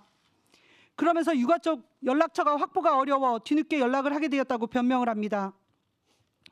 그동안은 참사나 대형 사고가 발생하면 실종자, 사망자들의 신원을 신속히 파악하여 유가족들에게 알리고 언론에 희생자 명단이 실시간 속보로 알려줬고 브리핑을 통해 사고 경위, 사고 이후 조치 등에 대한 내용을 유가족에 알렸습니다. 그러나 이번 참사의 경우는 별다른 조치가 없어 유가족들이 직접 희생자들을 찾아 나서야 확인이 가능했습니다. 우리 가영이의 경우에도 분명 친구가 구급차에 타서 구급대원에게 신원을 확인해 주었음에도 불구하고 신원조회가 되지 않았다는 이유로 부모를 밤새 순천향 병원 마당에 세워놓았으며 아침이 돼서야 다른 병원으로 이송된 사실을 기자들을 통해서 알게 되고 어떤 병원으로 갔는지 몰라서 40군데 되는 병원에 확인 전화해보라면서 기자들이 준 연락처를 가지고 전화를 했지만 한 군데도 확인해 주지 못한다고 말했고 용산경찰서에서도 모른다며 그 자리에 가만히 있으라고 곧 연락을 줄 테니 움직이지 말라고 우리 부모를 길거리 골목에서 몇 시간 동안 오도 가도 못하게 만들어 놓더니 실종자 신고를 해 알려준다고 해서 실종자 신고를 하였고 또다시 모른다고 하여 다목적 체육관으로 다시 순천향 병원으로 한남동 주민센터로 또 다른 병원으로 울부짖으며 전전하며 찾아단 끝에 강동 성심병원에 우리 가영이가 있다는 것을 알게 되었습니다. 가영이를 찾아 나갔었는지 12시간 만이었습니다. 곧 연락을 줄 테니 움직이지 말라던 용산경찰서는 그때도 아무런 전화도 하지 않았습니다. 신원 확인은 이른 새벽에 이루어진 것으로 압니다. 왜 유가족은 12시간이 넘도록 아이를 확인할 수 없었는지 이해할 수가 없습니다. 저는 현재 아이가 참사 당일 어떤 경위로 참사가 발생한 것인지 어떤 응급조치를 받았고 어떤 과정을 거쳐 이태원과 거리가 먼 강동 성심병원으로 안치된 것인지 모릅니다. 대통령이 중대본과 행안부 등의 유가족을 위한 여러 가지 지시를 한 것으로 아는데 정부기관 어느 기관도 유가족을 모아놓고 브리핑을 한 사실이 없습니다. 그 결과 유가족들은 참사가 왜 일어났으며 어떤 구급조치를 받았으며 왜 신원 확인이 12시간이나 걸렸고 시신 수습 과정이 어땠는지 지금도 알지 못합니다. 모든 대처에 미흡한 정부가 가장 빠르게 움직인 것은 특수본 설치입니다. 참사 이후 책임 있는 사람이 책임을 지고 사과를 해야 할 때에 특수본을 설치하여 증인들이 수사 중이라는 명목으로 입을 닫게 만들어버립니다. 정부는 아직까지도 아무런 내용을 발표도 하지 않고 있습니다. 왜 아무것도 알려주지 않습니까? 왜 유가족 연락처를 공유해주지 않습니까? 왜 어떤 기관도 브리핑이 없습니까? 보건복지부는 시신 수습 과정을 설명하고 경찰청은 왜 참사가 일어났는지 왜 대처가 미흡했는지 소방은 어떤 구급 활동을 했는지 알려줘야 합니다. 이 모든 것을 컨트롤 타워라고 하는 행안부는 브리핑하도록 지시하고 조처를 취해야 하는데 아무것도 안 하고 있습니다. 이 모든 것이 무책임하고 부실하고 무능한 행정 공백이 원인입니다. 참사 이후 70일이 지난 현재까지도 안일하고 부실하고 변함없는 태도는 변한 게 없습니다. 저는 사모제를 지내는 중 아이의 유품을 기한 내 찾아가지 않으면 처분한다는 언론 보도를 보고 너무 놀라서 서울로 올라오던 중에 국회 앞에 2평 정도의 분향소에 들러 아이를 보고자 했습니다. 그날 거기서 위패도 영정도 없는 분향소를 보게 되었습니다. 얼마나 기가 막힌지 전 생전 처음 보는 분향소에 할 말을 잊었습니다. 다시 무너지죠. 어쩌다가 우리 아이는 기억하면 안 되는 아이가 됐는가? 라는 의문과 분노가 생깁니다. 한편 급하게 유품을 가지러 오게 되어 17살 아들이 혼자 있는 것이 내심 마음에 걸려 걱정이 돼서 트라우마 센터에 전화를 걸어 당장 상담 요청을 했더니 사고가 난 지 얼마 지나지 않았기 때문에 당장의 상담은 힘들다며 2주 후에 상담을 시작하자고 합니다. 기가 막혔지만 기다렸다가 2주 후에 상담이 시작되어서 1시간을 달려 방문한 곳엔 같은 자리에서 아빠와 사춘기 아들을 동시에 상담을 하면서 번갈아가며 같은 내용을 묻더랍니다. 실질적인 상담이 이루어졌다기보다는 조서를 꾸미는 정도의 상담이었습니다. 2명이 상담을 받는데 걸린 시간은 고작 20분 정도였습니다. 더 큰 문제는 잠을 못 잔다, 경찰에 잦은 연락이 감시를 받는다는 느낌이 든다라고 말한 것이 상담을 마치고 집에 돌아오니까 경찰에서 전화가 와서 상담 다녀오셨더라고요. 저희가 연락하는 것이 많이 불편하셨나 봐요. 라고 얘기를 듣게 됩니다.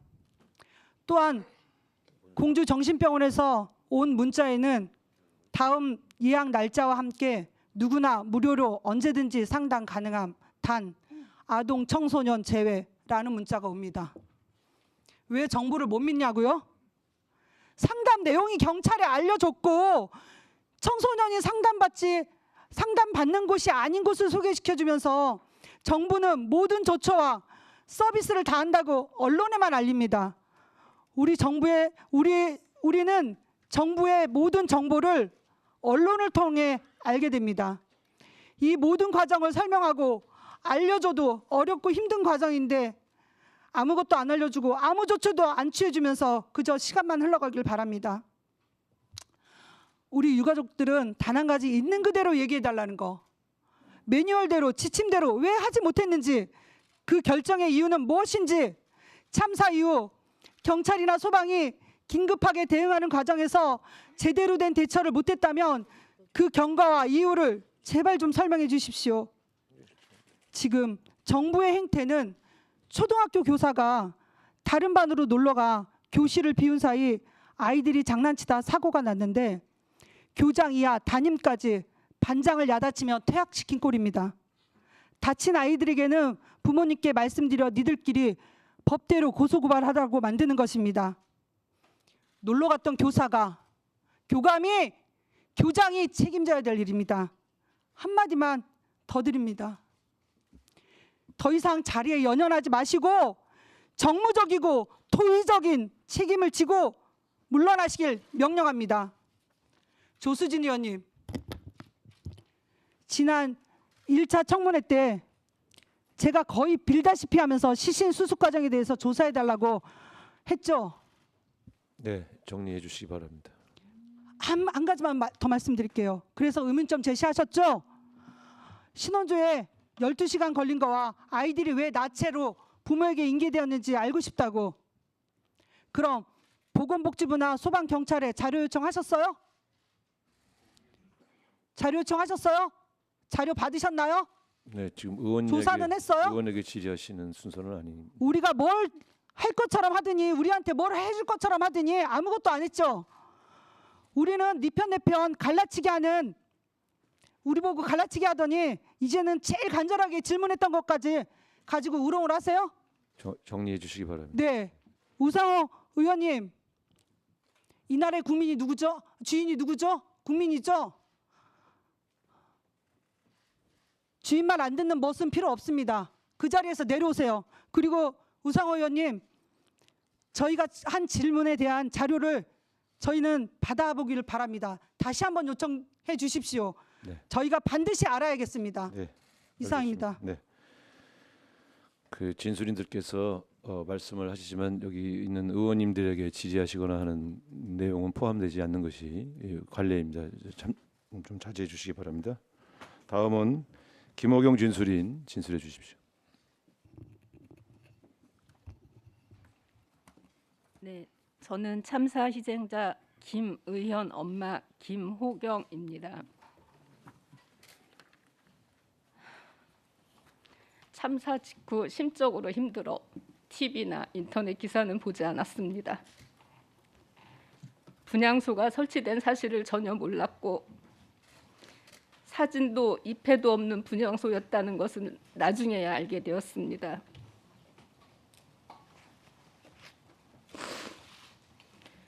거주하는 지역에서는 분향소 운영 마지막 첫날에 합동 분향소에 영정 사진을 올리고 싶은 유가족이 있다면 얘기해달라는 통보식의 문자를 받았지만 분향소 관련 자세한 안내는 받지 못했습니다.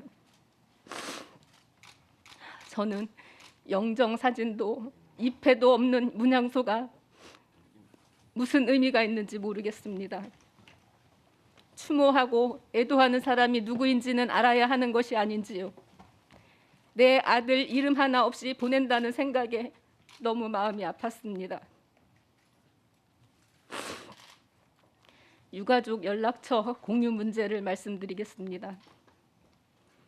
다른 사람들은 서로 연락해서 만나고 있는데 나만 연락이 안 되는 건 아닌지 불안한 마음이 들었습니다. 장례를 치르는 중에 한 번, 장례를 치르고 나서 담당 공무원에게 유가족의 연락처를 물었으나 모르겠다고 했고, 같은 지역의 유가족의 연락처를 물어보았으나 개인정보라 공유해 줄 수 없다고 답변했습니다. 그래서 저는 제 연락처를 다른 유가족들에게 전달하고 그분들이 괜찮다고 하면 연락처를 공유해 달라고 요청했습니다. 그리고 유가족 두 분의 연락처를 문자로 받았습니다. 당연히 정부에서 연락이 오겠지, 우리 유가족들을 만나게 해주겠지 했던 생각은 저한테 너무 당황스럽고 안타까운 일이었습니다. 친구들에게는 멋진 친구였고 직장에선 성실한 직원이었던, 눈웃음이 특별히 예뻤던 아들은 집안의 기둥이었고 저에게는 남편이자 친구였습니다.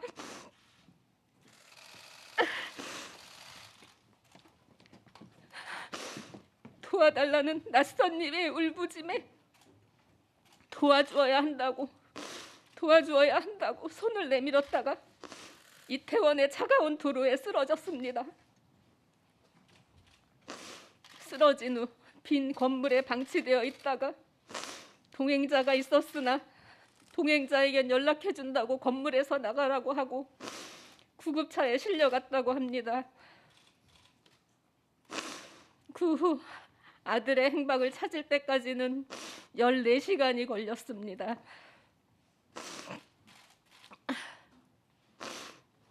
신원 확인을 위해 동국대 일산병원에 갔을 때 손대지 말라고, 신원만 확인하라는 말에 자는 듯이 누워있는 아들을 보고 울고만 있던 것이 왜 손 한 번 못 잡아보고 왜 살뜰히 못 살펴보았는지 지금도 가슴이 미어집니다.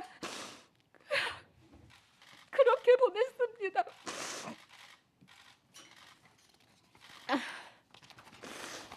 발인 후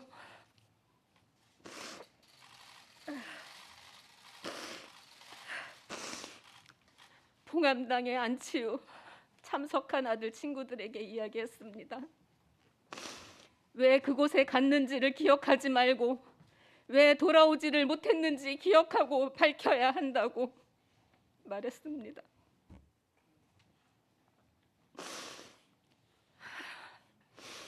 아들은 키가 엄마보다 커지면서 자기가 엄마를 지켜준다고 했습니다.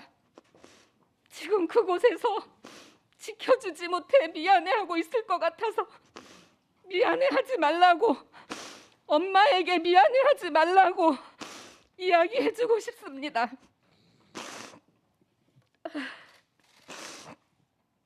이상입니다.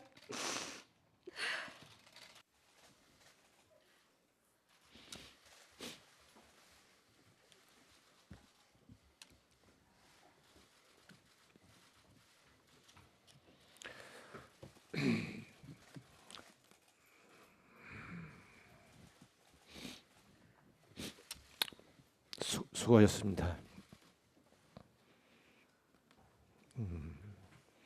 다음 문제. 익명을 요청한 유가족 진술해 주십시오.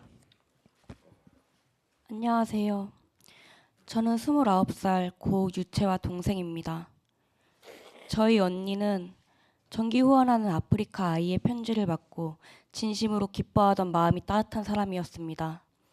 본인이 무리를 해서라도 입을 거, 먹을 거 아껴가며 부모님 환갑 선물을 준비하고 꿈에서도 가족을 걱정할 만큼 가족을 아끼고 사랑하던 집의 대들보였습니다. 성실하던 저희 언니는 낮에는 회사 일과 밤에는 자기 개발을 위해 스스로 팀을 꾸려 공모전에 나가 학교에서 우수 논문상을 타기도 했습니다. 논문의 주제는 국민의 건강하고 행복한 일생을 위한 디자인이었습니다. 저희 언니는 항상 사회의 안녕과 정의로운 삶에 대해 고민하며 틈나는 대로 철학책을 통해 앞으로 펼쳐질 미래를 위해 고민하고 누구보다 열심히 살았습니다. 저희 언니는 남자친구와 오랜만에 데이트를 갔다 참사를 당했습니다.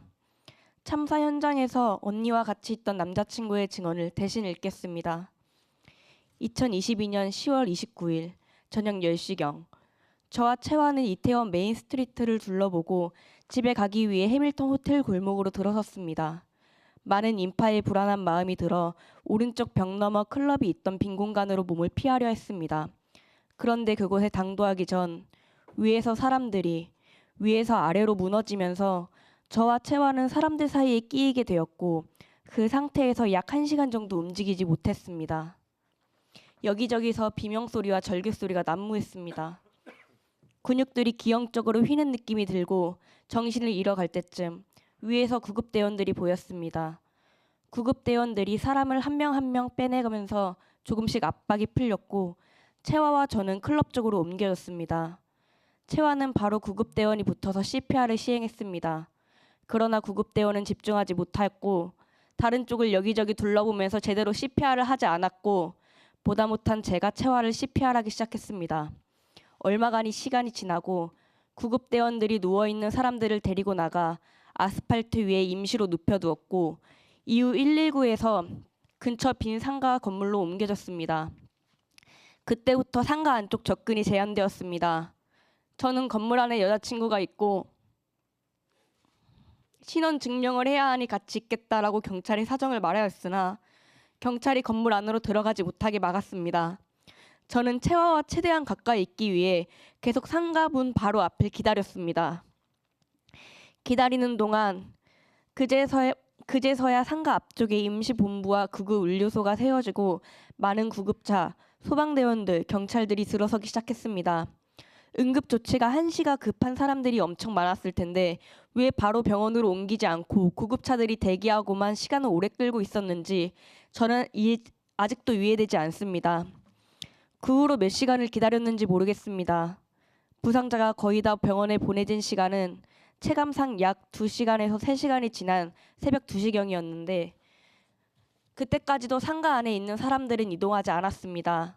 저는 중간중간 현장에 계신 분에게 상가 안에 있는 사람들은 언제 병원으로 가냐 물었으나 계속 기다려야 한다 답할 뿐이었습니다. 그리고 순서대로 처리해서 그런지 여기 상가에 있는 사람들이 마지막이라 오래 걸릴 것 같다 했습니다. 그러다 언제인지 모르겠지만 상가 안에 있는 사람들이 옮겨지기 시작했습니다. 기다리는 동안 내 여자친구가 여기 있으니 신원 증명을 해야 하니 같이 가게 해달라 라고 말했고 분명 그렇게 해준다 했습니다. 그런데 제가 채화를 따라가겠다고 하자 다른 사람은 갈 수 없다고 길을 막았고 결국 저는 구급차를 함께 타지 못했습니다. 저희 언니는 CPR도 제대로 받지 못하고 차가운 길바닥에 누워 몇 시간을 병원에 이송되기를 기다렸습니다. 고통스러웠던 언니의 마지막 순간을 생각하면 가슴이 찢어질도록 아픕니다. 미디어에 공개된 압사사고 영상은 머릿속에서 잊혀지지 않고 그 장면을 떠올릴 때마다 눈물이 멈추지 않습니다. 이러한 참사가 있을 줄 알고 죽으려고 이태원에 간 사람이 어디 있을까요? 이태원은 할로윈 때 매년 사람이 몰리기로 유명한 곳입니다. 그전까지 정부는 안전을 위해 경찰을 배치했었고 이번 참사와 같은 사고는 없었습니다. 정부를 믿고 올해도 안전할 것이라고 생각했던 사람들의 잘못일까요?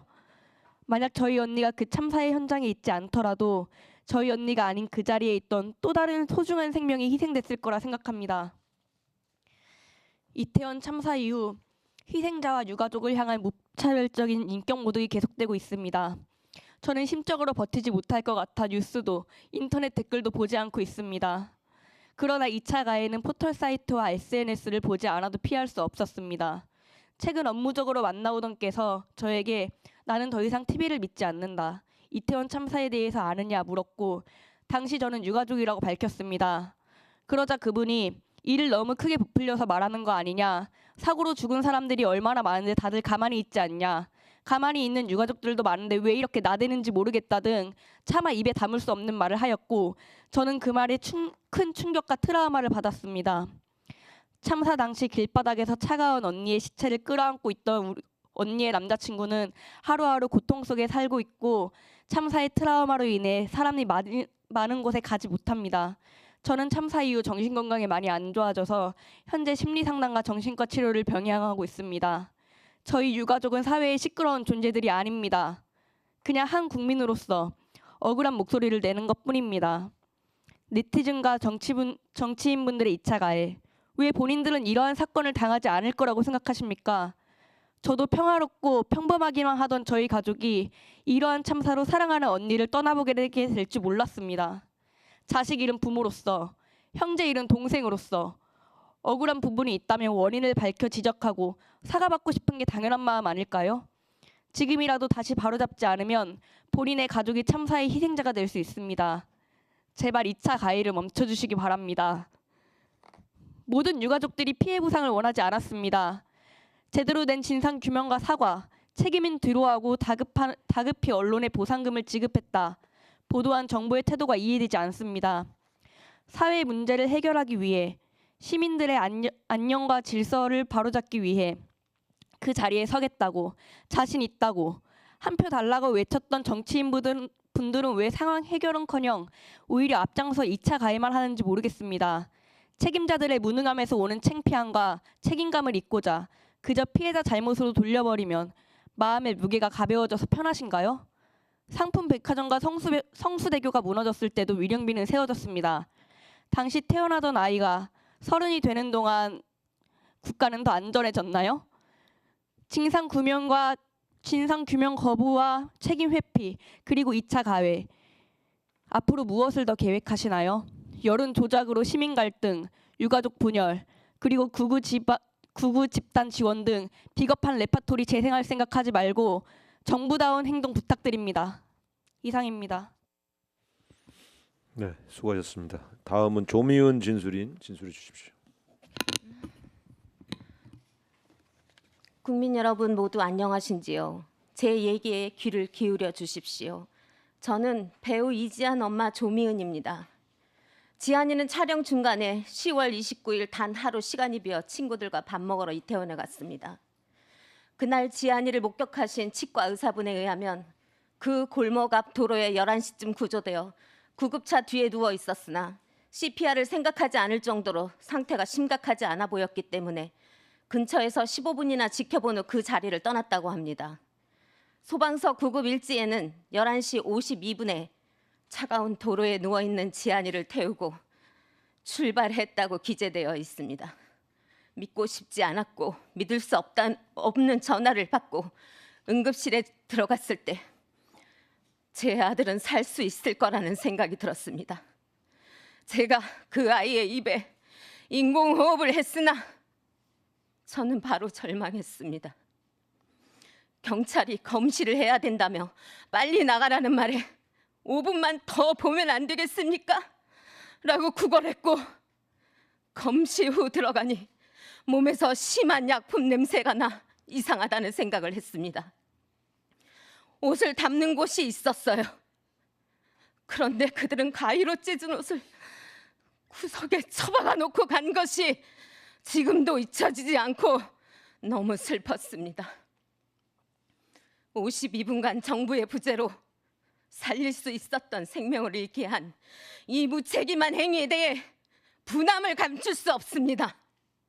현장에 2번이나 갔던 용산구청장 박형은 옆집 아줌마인 양 기자들을 맡기만 했고 현장 상황을 봤음에도 불구하고 아무 조치도 하지 않았으며 청문회 증인으로 앉아 있으면서도 희생자들과 유가족들에게 죄송한 마음보다는 직원들이 걱정된다고 하는 등 과연 사람이 할 수 있는 말과 생각인가 의심케 하는 발언만을 일삼았습니다. 용산서 상황실장 송병주는 쏟아지는 인파를 인도로 밀어 올리라고 지시한 살인자라는 생각이 듭니다. 인파를 도로로 분산시켰다면 몇 명이라도 살았을 것 아닙니까? 몇 시쯤 인파를 밀어 올리라 했을까요? 상황실에 있었던 류미진과 정대경, 설렁탕 먹고 뒷짐지고 아무것도 모르는 척 느릿느릿 걸어가던 이임재, 이 5은 살인자들이라고 생각합니다. 왜냐고요? 예측, 대비, 대응, 수습 어느 하나 제대로 한 것이 없어 애들이 1명도 아니고 159명이나 죽었으니까요. 상황을 몰랐다고 해야 살인죄를 면하니까 그들의 머리로 계산해서 또는 연습하고 훈련받아 애매모호하게 발언하거나 모르쇠로 일관하는 거 아닙니까? 이태원의 그 상황은 압사 가능성에 대한 예측 보고서가 있었음에도 용산만 지키느라 알면서도 행위를 하지 않았으므로 김광호까지 살인자라는 생각이 자꾸 듭니다. 이 참사는 구청장부터 총리까지 굴비 엮듯이 모두 상황을 공유해 알고 있었으나 마치 인지하지 못한 양 빠져나가려 하는 의도로밖에 보이지 않습니다.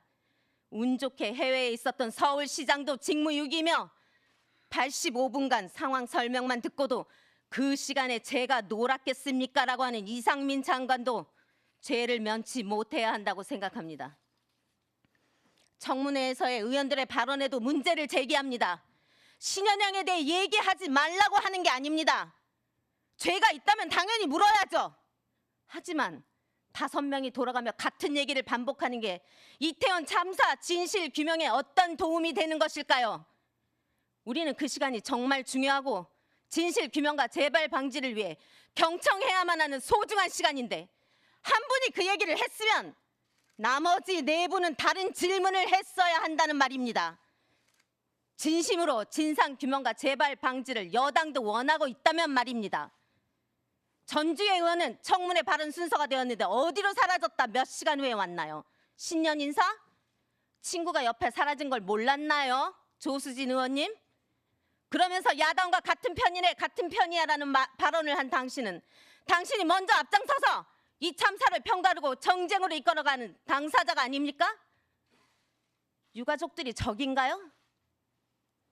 그럴 시간에 여야를 떠나서 진심으로 같은 부모로서 조금이라도 돕고 싶은 마음이 있다면 왜 우리들에게 당시 현장 상황을 아무도 설명해주지 않았는지, 왜 부모가 시신 옆에 있었음에도 실종 신고를 먼저 하라 했는지, 왜 부모가 119를 따라가다 놓쳐 자식을 수소문해서 찾아야 했는지, 왜 조소를 끄며야 시신을 데려갈 수 있다며 발인 전에는 돌려줄 거라고 했는지, 왜 애플워치에 10월 30일 새벽까지도 맥박이 표시되어 있는데도 그 아이가 주검으로 나타났는지를 물어봐 달란 말입니다. 정부는 유가족들을 위해 무언가 열심히 하고 있는 듯이 선전하고 있지만 녹사평역 신자유연대에서 탤런트 새끼 시체팔이 애미라고 폭언하는 그들에게 지금까지 그 어느 누구도 옳은 말을 하는 분은 없습니다. 집회 신고했기 때문에 할 수 없다? 누가 집회하라고 했지 우리 유가족들한테 인신공격하라고 했습니까? 바로 앞에 있는 한 국민이자 시민인 유가족들에게 위협적인 혐오 발언을 일삼고 폭언을 퍼붓는 집회는 과연 정당한 집회입니까? 그렇기 때문에 아무 조치도 취하지 않으려는 것입니까? 특별히 우려할 정도로 많은 인파가 모였던 것은 아니었다. 경찰, 소방 인력을 미리 배치하여 해결될 수 있었던 문제는 아니었다. 이미 골든타임이 지난 시간이었다. 재난안전정책과 대응을 총괄하는 중앙부처인 행안부 장관의 이러한 발언은 참사 당시 1시간이 넘는 시간 동안 제대로 된 대처를 하지 않은 것이 의도적인 무대응은 아니었는지 의심하게 하는 말들이었습니다. 이미 죽고 있는 때라 어쩔 수 없었다는 겁니까? 그 자리에서 최선을 다하겠다면서 유가족의 명단이 없다 거짓말하고 지원단을 꾸려 보기 좋게만 꾸며놓고 소수의 유가족들에게만 연락하여 개인적으로 카페에서 만나자고 합니까? 저와 지안이 아빠는 자살 시도를 했습니다. 죽는다고 연락을 끊어야만 트라우마 센터는 연락을 주는 곳입니까? 주검들을 임시 영안소에 계속 두는 것이 오히려 유가족들에게 예의가 아니라고 했던 김의승 서울시 부시장님, 체육관에서 신원 확인이 완료된 이후 다른 병원으로 분산시킨다면 부모님에게 어느 병원으로 간다고 연락을 했어야지. 그게 예의 아닙니까? 오후에 해가 중천에 뜨고도 남은 시간이 되어야 알려야 했습니까? 대통령께도 묻고 싶습니다. 세로미도 보는 당신을 저희는 접견 신청을 했는데도 왜 못 보는 겁니까? 유가족도 국민이고 이 참사의 당사자입니다. 참사를 겪은 당사자들을 빼고 만든 허울뿐인 재발 방지 대책은 과연 익사, 압사, 다음에 어떤 참사를 막을 수 있을까요? 여야 의원님들, 애들이 한 명도 아니고 159명이나 걷다가 죽고 엎어져 압사로 떠난 세계에서도 그 유례를 찾기 힘든 초대형 참사입니다. 우리가 원하는 건 부모의 입장으로 진실을 제대로 밝혀달라는 것이고 윗선에게 책임을 물은 전례가 없다는 말 대신 잘못이 있는 책임자를 철저히 가려 처벌을 해달라는 것이고 다시는 이러한 참사로 사랑하는 사람을 잃지 않도록 함께 노력해달라는 것입니다. 이런 대형 참사는 유례가 없으니 전례도 없겠죠. 이제라도 첫 사례가 되어야 한다고 생각합니다. 우리들이 왜 이렇게 항변하는 걸까요? 10달 동안 내 뱃속에서부터 나쁜 말 안 듣고 나쁜 거 안 먹고 혹시나 잘못될까 노심초사하며 20년 이상 소중히 키워냈으니까요. 너무 사랑해서요. 내 아이를 너무너무 사랑해서요. 저는 그날 이후 지안이의 영정사진을 오른팔에 뉘고 왼손은 지안이의 심장에 얹고 잠이 듭니다. 왜냐고요? 혹시나 이러면 심장이 뛰어 살아 돌아오지 않을까 하는 절망 속에서의 헛된 희망을 꿈꾸고 있기 때문입니다.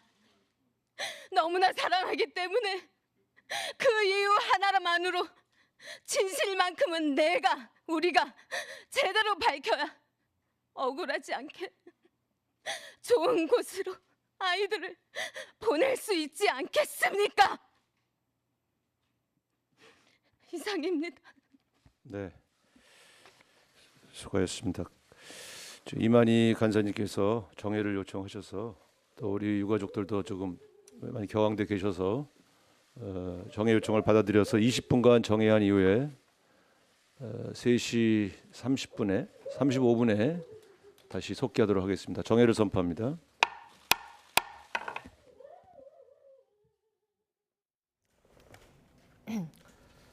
네, 이태원 참사 국정조사 특위 유족 참석 공청회 조금 전 들으신 것처럼 휴정에 들어갔습니다. 잠시 뒤에 20분 뒤에 좀 재개가 되면 다시 전해드릴 예정인데요.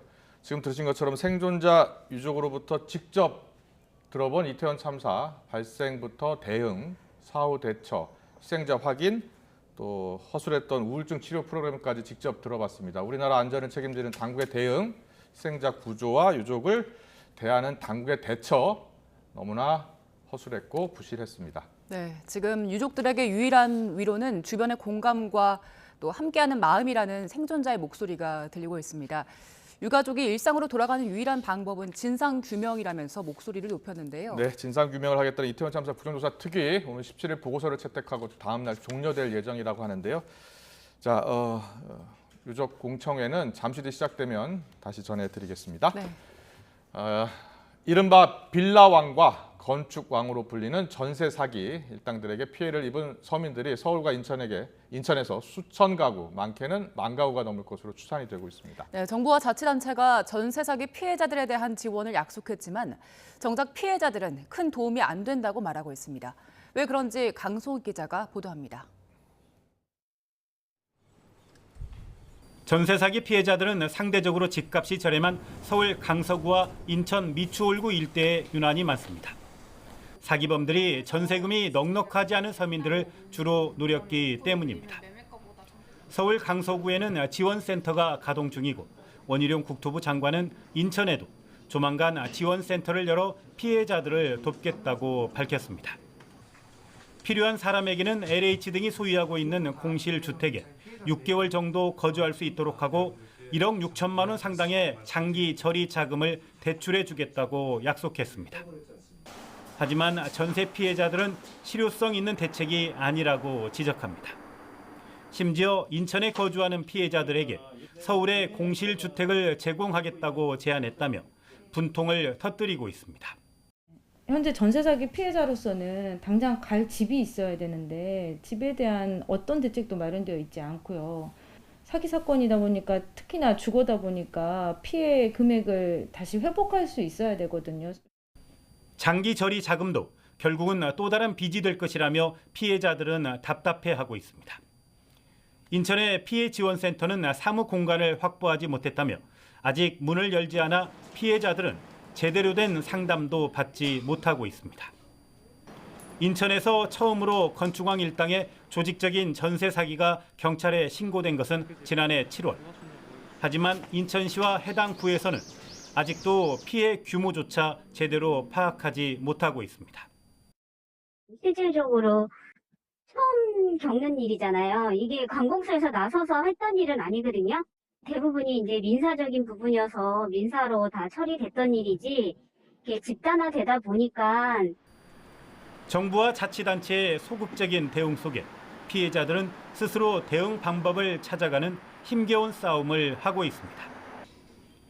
부실한 법과 제도 때문에 사기범들이 활개치는데도 정부와 지자체가 피해자들에게 내미는 도움의 손길은 멀게만 느껴집니다.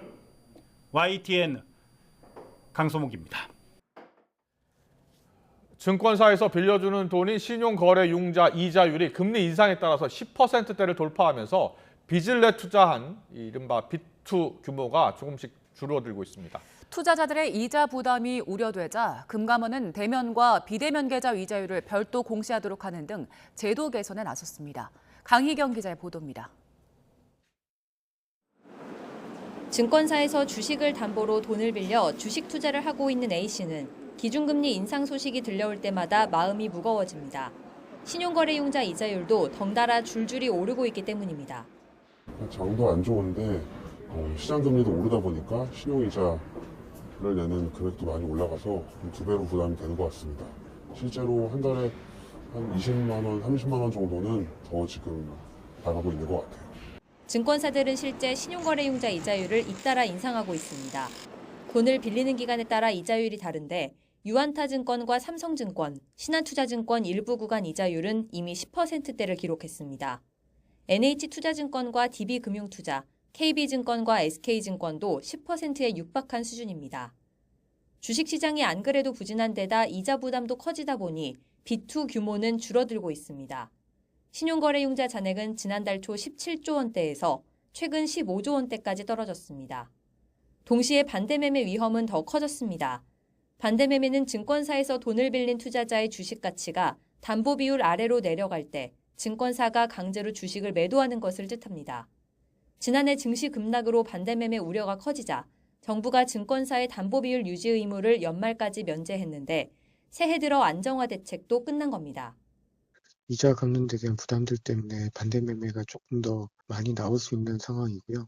주식시장의 어떤 하락 추세가 극복되지 못한 상황에서는 변동성을 관리하는 차원에서 좀 주의할 필요는 있다고 보고 있습니다. 고금리로 투자자 부담이 점점 커지면서 금융감독원은 공시제도를 손보기로 했습니다. 먼저 비교적 저렴한 대면 계좌 이자율과 비대면 계좌 이자율을 구분해 각각 공시하도록 했습니다. 또 이자 부담 예측성을 높일 수 있도록 구체적인 예시를 통해 세부 이자 비용을 안내하도록 할 방침입니다.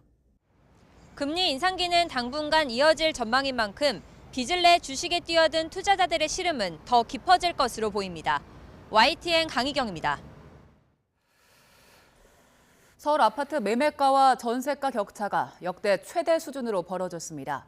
부동산 R114 조사에 따르면 지난해 말 기준 서울 아파트 매매가는 3.3제곱미터당 4,235만 원, 전세가는 2,076만 원으로 격차가 2,159만 원으로 벌어졌습니다. 이는 부동산 R114가 시세 조사를 시작한 2000년 이래 가장 크게 벌어진 겁니다. 특히 지난해는 잇따른 금리 인상으로 매매가와 전세가가 동반 하락 중인 가운데 매매가보다 전세가 하락폭이 더 커지면서 격차가 벌어졌습니다. 정부가 일시적 2주택 특례 조건을 완화하기로 했습니다. 일시적 2주택 특례는 이사할 신규 주택을 취득해 일시적으로 2주택이 된 경우에 종전주택을 일정 기한 안에 처분하면 양도세, 취득세, 종부세를 1주택자와 같은 조건으로 부여하는 제도입니다. 이 특례를 적용받기 위한 종전주택 처분 기한이 신규 주택 취득일로부터 3년 이내로 연장이 돼서 오늘부터 시행이 됩니다. 이번 조치로 이런 구분 없이 모두 3년 이내에 종전주택을 처분하면 양도세, 취득세, 종부세 혜택을 받게 됩니다. 지난 3일 새벽 갑자기 내려진 서울 영등포구 도림보도육교가 사고 나기 보름 전에 받은 정기 안전점검에서 구조 손상이 발생할 수 있다는 위험 경고와 함께 특별관리 요구사항까지도 있었는데 안전점검 A등급을 받은 걸로 확인됐습니다. YTN이 전승관 영등포구 의원을 통해 입수한 안전점검 용역 종합보고서를 보면 교량 받침 확인 결과 동절기 수축이 다소 과다하게 이동한 걸로 조사됐다는 내용이 담겼습니다. 이에 대해 구청 관계자는 안전등급은 육안으로만 평가하는 것이고 점검 결과를 설계사와 제작사에 보내 검토를 의뢰했지만 유지 관리만 잘하면 사용에는 이상이 없었다는 답변을 받았다고 설명했습니다. 아파트와 대학교 10곳 가운데 4곳 이상이 근로자 휴게시설을 제대로 설치하지 않은 것으로 드러났습니다. 고용노동부는 지난 8월 중순부터 10월 말까지 대학 185곳과 아파트 94곳 등 279곳의 휴게시설을 점검한 결과 44%인 124곳에서 273건의 법 위반 사항을 적발했다고 밝혔습니다. 대학 내 사업장 10곳과 아파트 2곳은 휴게시설을 아예 설치하지 않았고 냉난방시설이 없거나 환기팬 고장 등 설치 관리 기준 위반도 261건에 적발됐습니다. 민족 대명절 설을 앞두고 치솟는 물가 때문에 걱정이 이만저만이 아닙니다. 농협이 가계 부담을 덜기 위해 차례상 물품 등 농축산물 할인 판매에 나서면서 좋은 반응을 얻고 있습니다. 오선일 기자입니다. 2중 3중으로 보온하며 겨우내 애지중지 기른 상추가 텃밭에 가득합니다. 정성스레 딴 상추는 곧바로 포장해 출하 준비를 마칩니다. 이곳에서 갓 수확한 농산물은 경매나 중간 유통 과정 없이 25km 떨어진 로컬 푸드 매장으로 바로 옮겨집니다. 농민들은 신선한 농산물을 제값에 받고 거래하기 때문에 만족도가 높습니다. 소포장해서 이제 납품하는 게 훨씬 더 단가도 나오고 이제 농가도 이득이지만 제 생각에 소비자들도 날마다 저희가 신선한 야채를 제공하니까 좋은 일이라고 생각합니다. 저는. 판매자뿐만 아니라 소비자도 좋은 상품을 살 수 있어 명절을 앞둔 매장은 고객들로 붐빕니다. 설에 맞춰 농협유통센터는 주부들의 장바구니 부담을 덜어주기 위해 선물 세트와 농축산물 할인 판매에 나섰습니다. 네, 설에 가족들하고 많이 먹으려고 과일이나 야채 이런 거 많이 사는데요.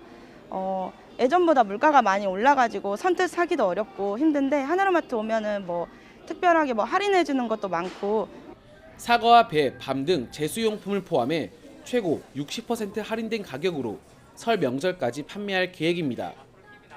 정부도 물가 부담을 줄이기 위해 10가지 설 성수품과 일부 농축산물에 20% 추가 할인도 지원하고 있습니다. 생산자하고 소비자, 저희 농협하고 유통 단계를 대폭 축소해서 이렇게 60% 할인이라는 할인이 가능하다고 저희는 설명드릴 수 있겠습니다. 지금 작년 같은 경우 워낙 작황이 좋아가지고 물량도 풍부하고 품질도 예년에 비하면 상당히 우수한 편입니다. 고금리와 고물가에 장보기도 꺼려지는 요즘 농수축산물 할인 판매가 주부들의 알뜰 소비에 큰 도움이 되고 있습니다. YTN 오선열입니다. 이재명 더불어민주당 대표가 과거 조카의 살인 사건을 데이트 폭력으로 지칭한 것에 대해서 유족에게 배상할 책임이 없다는 법원의 판단이 나왔습니다.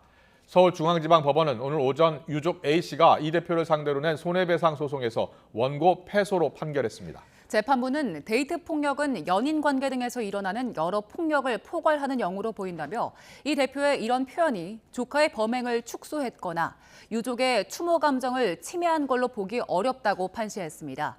이 대표는 지난 대선 당시 과거 조카 김모 씨의 살인 사건 변호를 맡은 경위를 해명하는 과정에서 데이트 폭력 중범죄라는 표현을 썼고 유족은 살인 사건을 데이트 폭력으로 지칭해 정신적 고통을 받았다며 손해배상을 청구했습니다.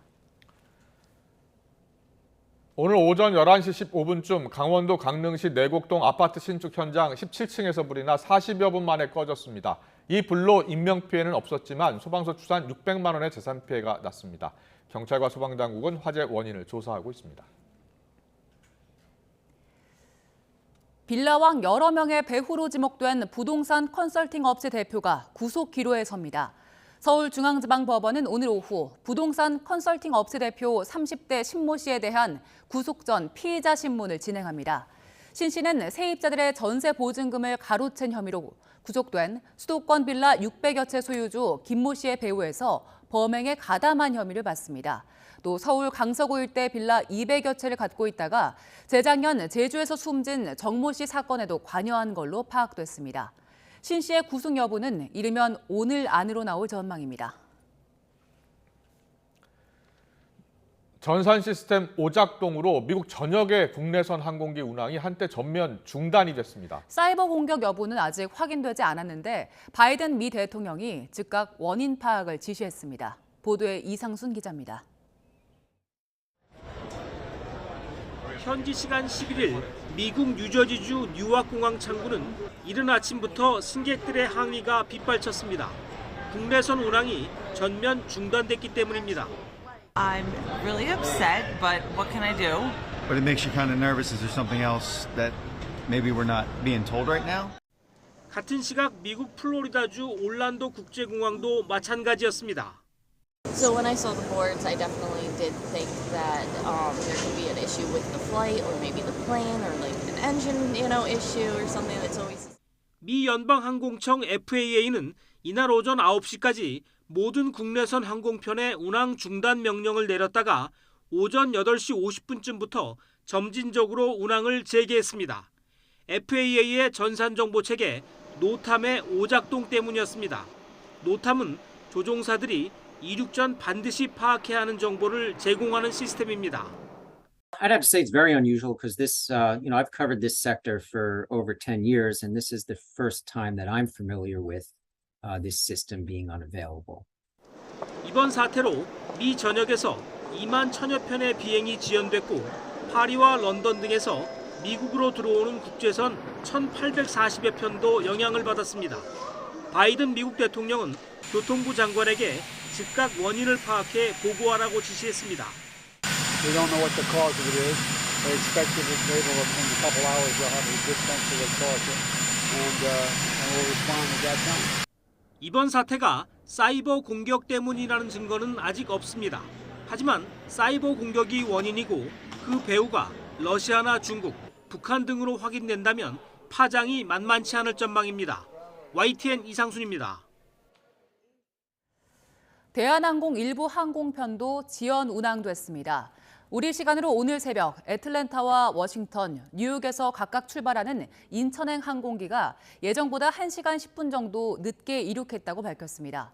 비행 중단이 해제된 이유였지만 앞서 지연됐던 다른 항공사 항공편 출발로 이륙장이 몰리면서 영향을 받았다고 대한항공은 설명했습니다.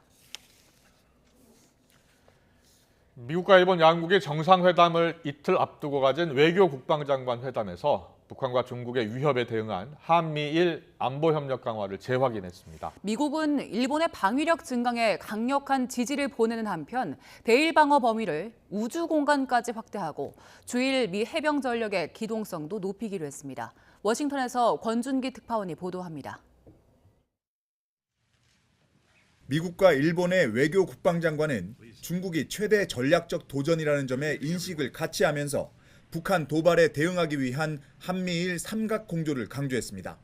미국은 특히 방위 예산을 2배로 늘리고 전에 없던 반격 능력을 갖추겠다는 일본의 새 방위 전략을 강력히 지지했습니다.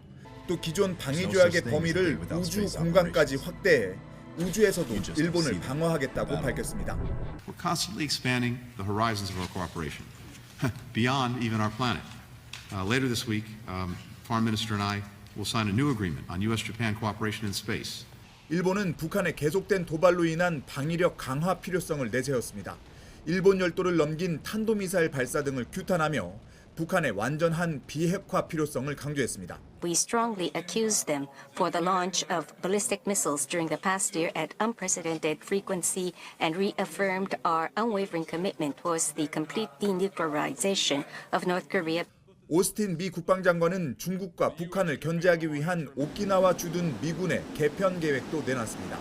기동이 가능한 해병대를 보내 해병 연안연대로 새롭게 창설하겠다고 밝혔습니다. We will equip this new formation with advanced intelligence, surveillance and reconnaissance, as well as anti-ship and transportation capabilities. 앞서 기시다 일본 총리는 수낙 영국 총리를 만나 두 나라가 서로 손쉽게 군대를 파견할 수 있도록 하는 내용의 안보 협정에 서명했습니다. 이번 주 바이든 대통령과 기시다 총리의 정상회담에서도 북한과 중국의 안보 위협 문제가 논의될 예정이어서 미국과 일본의 더욱 긴밀한 군사 협력 방안이 발표될 것으로 예상됩니다. 워싱턴에서 YTN 권윤기입니다. 우크라이나 전쟁에 투입할 병력 보충을 위해 예비군 동원령까지 내렸던 러시아가 한시적으로 징집하는 정규병 연령대를 확대할 방침인 걸로 알려졌습니다. 인트레팍스 통신에 따르면 러시아 하원 국방위원회 위원장인 안드레이 카르타폴로프는 현지 시간 12일 언론 인터뷰에서 지난해 말 징병 연령 상향 조치에도 불구하고 당분간은 18살부터 30살까지 연령대가 징병 대상이 될 거라고 밝혔습니다. 지난해 12월 세르게이 쇼이구 러시아 국방장관도 현재 18살부터 27살까지인 징집 연령대를 21살부터 30살까지로 높이겠다고 밝힌 바 있습니다. 중국 광저우 도심에서 승용차가 행인을 덮쳐 18명이 숨지거나 다쳤습니다. 광저우 공안당국은 어제 오후 5시 25분쯤 도심 한 도로에서 SUV 차량이 행인에게 돌진해 5명이 숨지고 13명이 다쳤다고 밝혔습니다. 트위터와 웨이보 등 SNS엔 사고 당시 가해 차량이 도심을 고속으로 질주하면서 횡단보도를 건너는 시민들을 고의로 들이받는 장면이 고스란히 담겼습니다. 가해 차량 운전자는 사고 뒤 차에서 내려 하늘에 지폐를 뿌리고 광동성 당서기인 황쿤밍의 이름을 거론하는 등 횡설수설한 것으로 전해졌습니다. 현지 경찰은 22살 남성인 운전자를 현장에서 체포해 사고 경위 등을 조사하고 있습니다.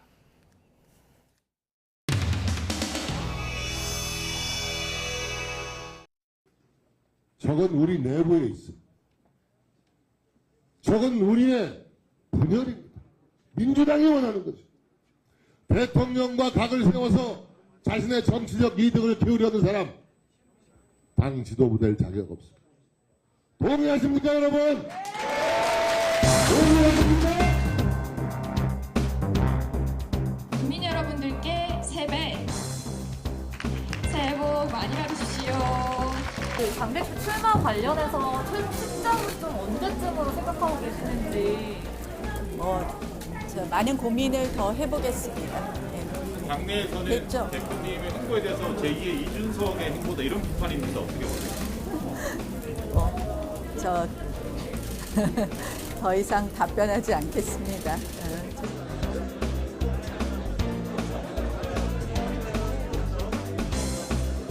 2023 서울시당 신년 인사회 사회를 맡은 서울시당 수석 대변인 하겠습니다.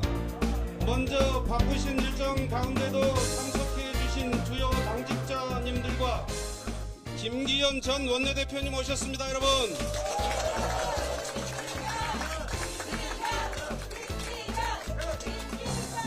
나경원 저출산 고령사회위원회 부위원장님 오셨습니다.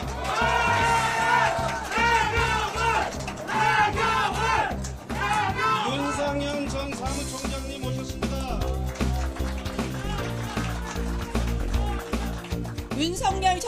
성공을 위하여 그러면 절대 화합으로 답변해 주시기 바랍니다. 윤석열 정부의 성공을 위하여 절대 화합!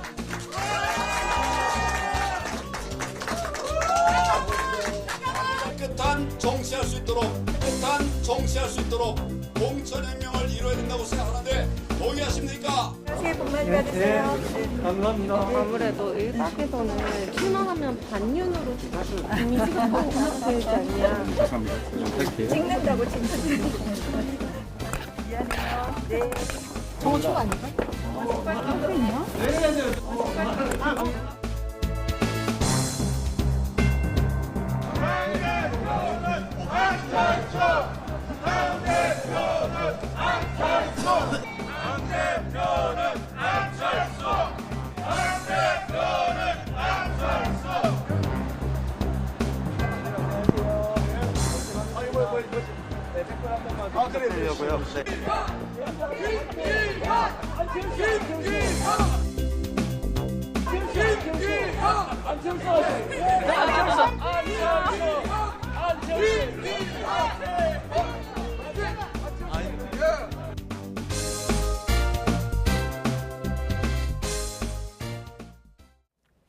네, 오늘 더 뉴스는 이태원 참사 국정조사 특위 유족 참석 공청회를 생중계로 전해드렸습니다. 지금은 휴정 중이고요. 잠시 뒤 재개될 예정입니다. 관련 소식은 이어지는 뉴스 시간에 좀 더 자세히 전해드리겠습니다. 네, 잠시 뒤 뉴스큐가 방송됩니다. 시청해주신 여러분 고맙습니다.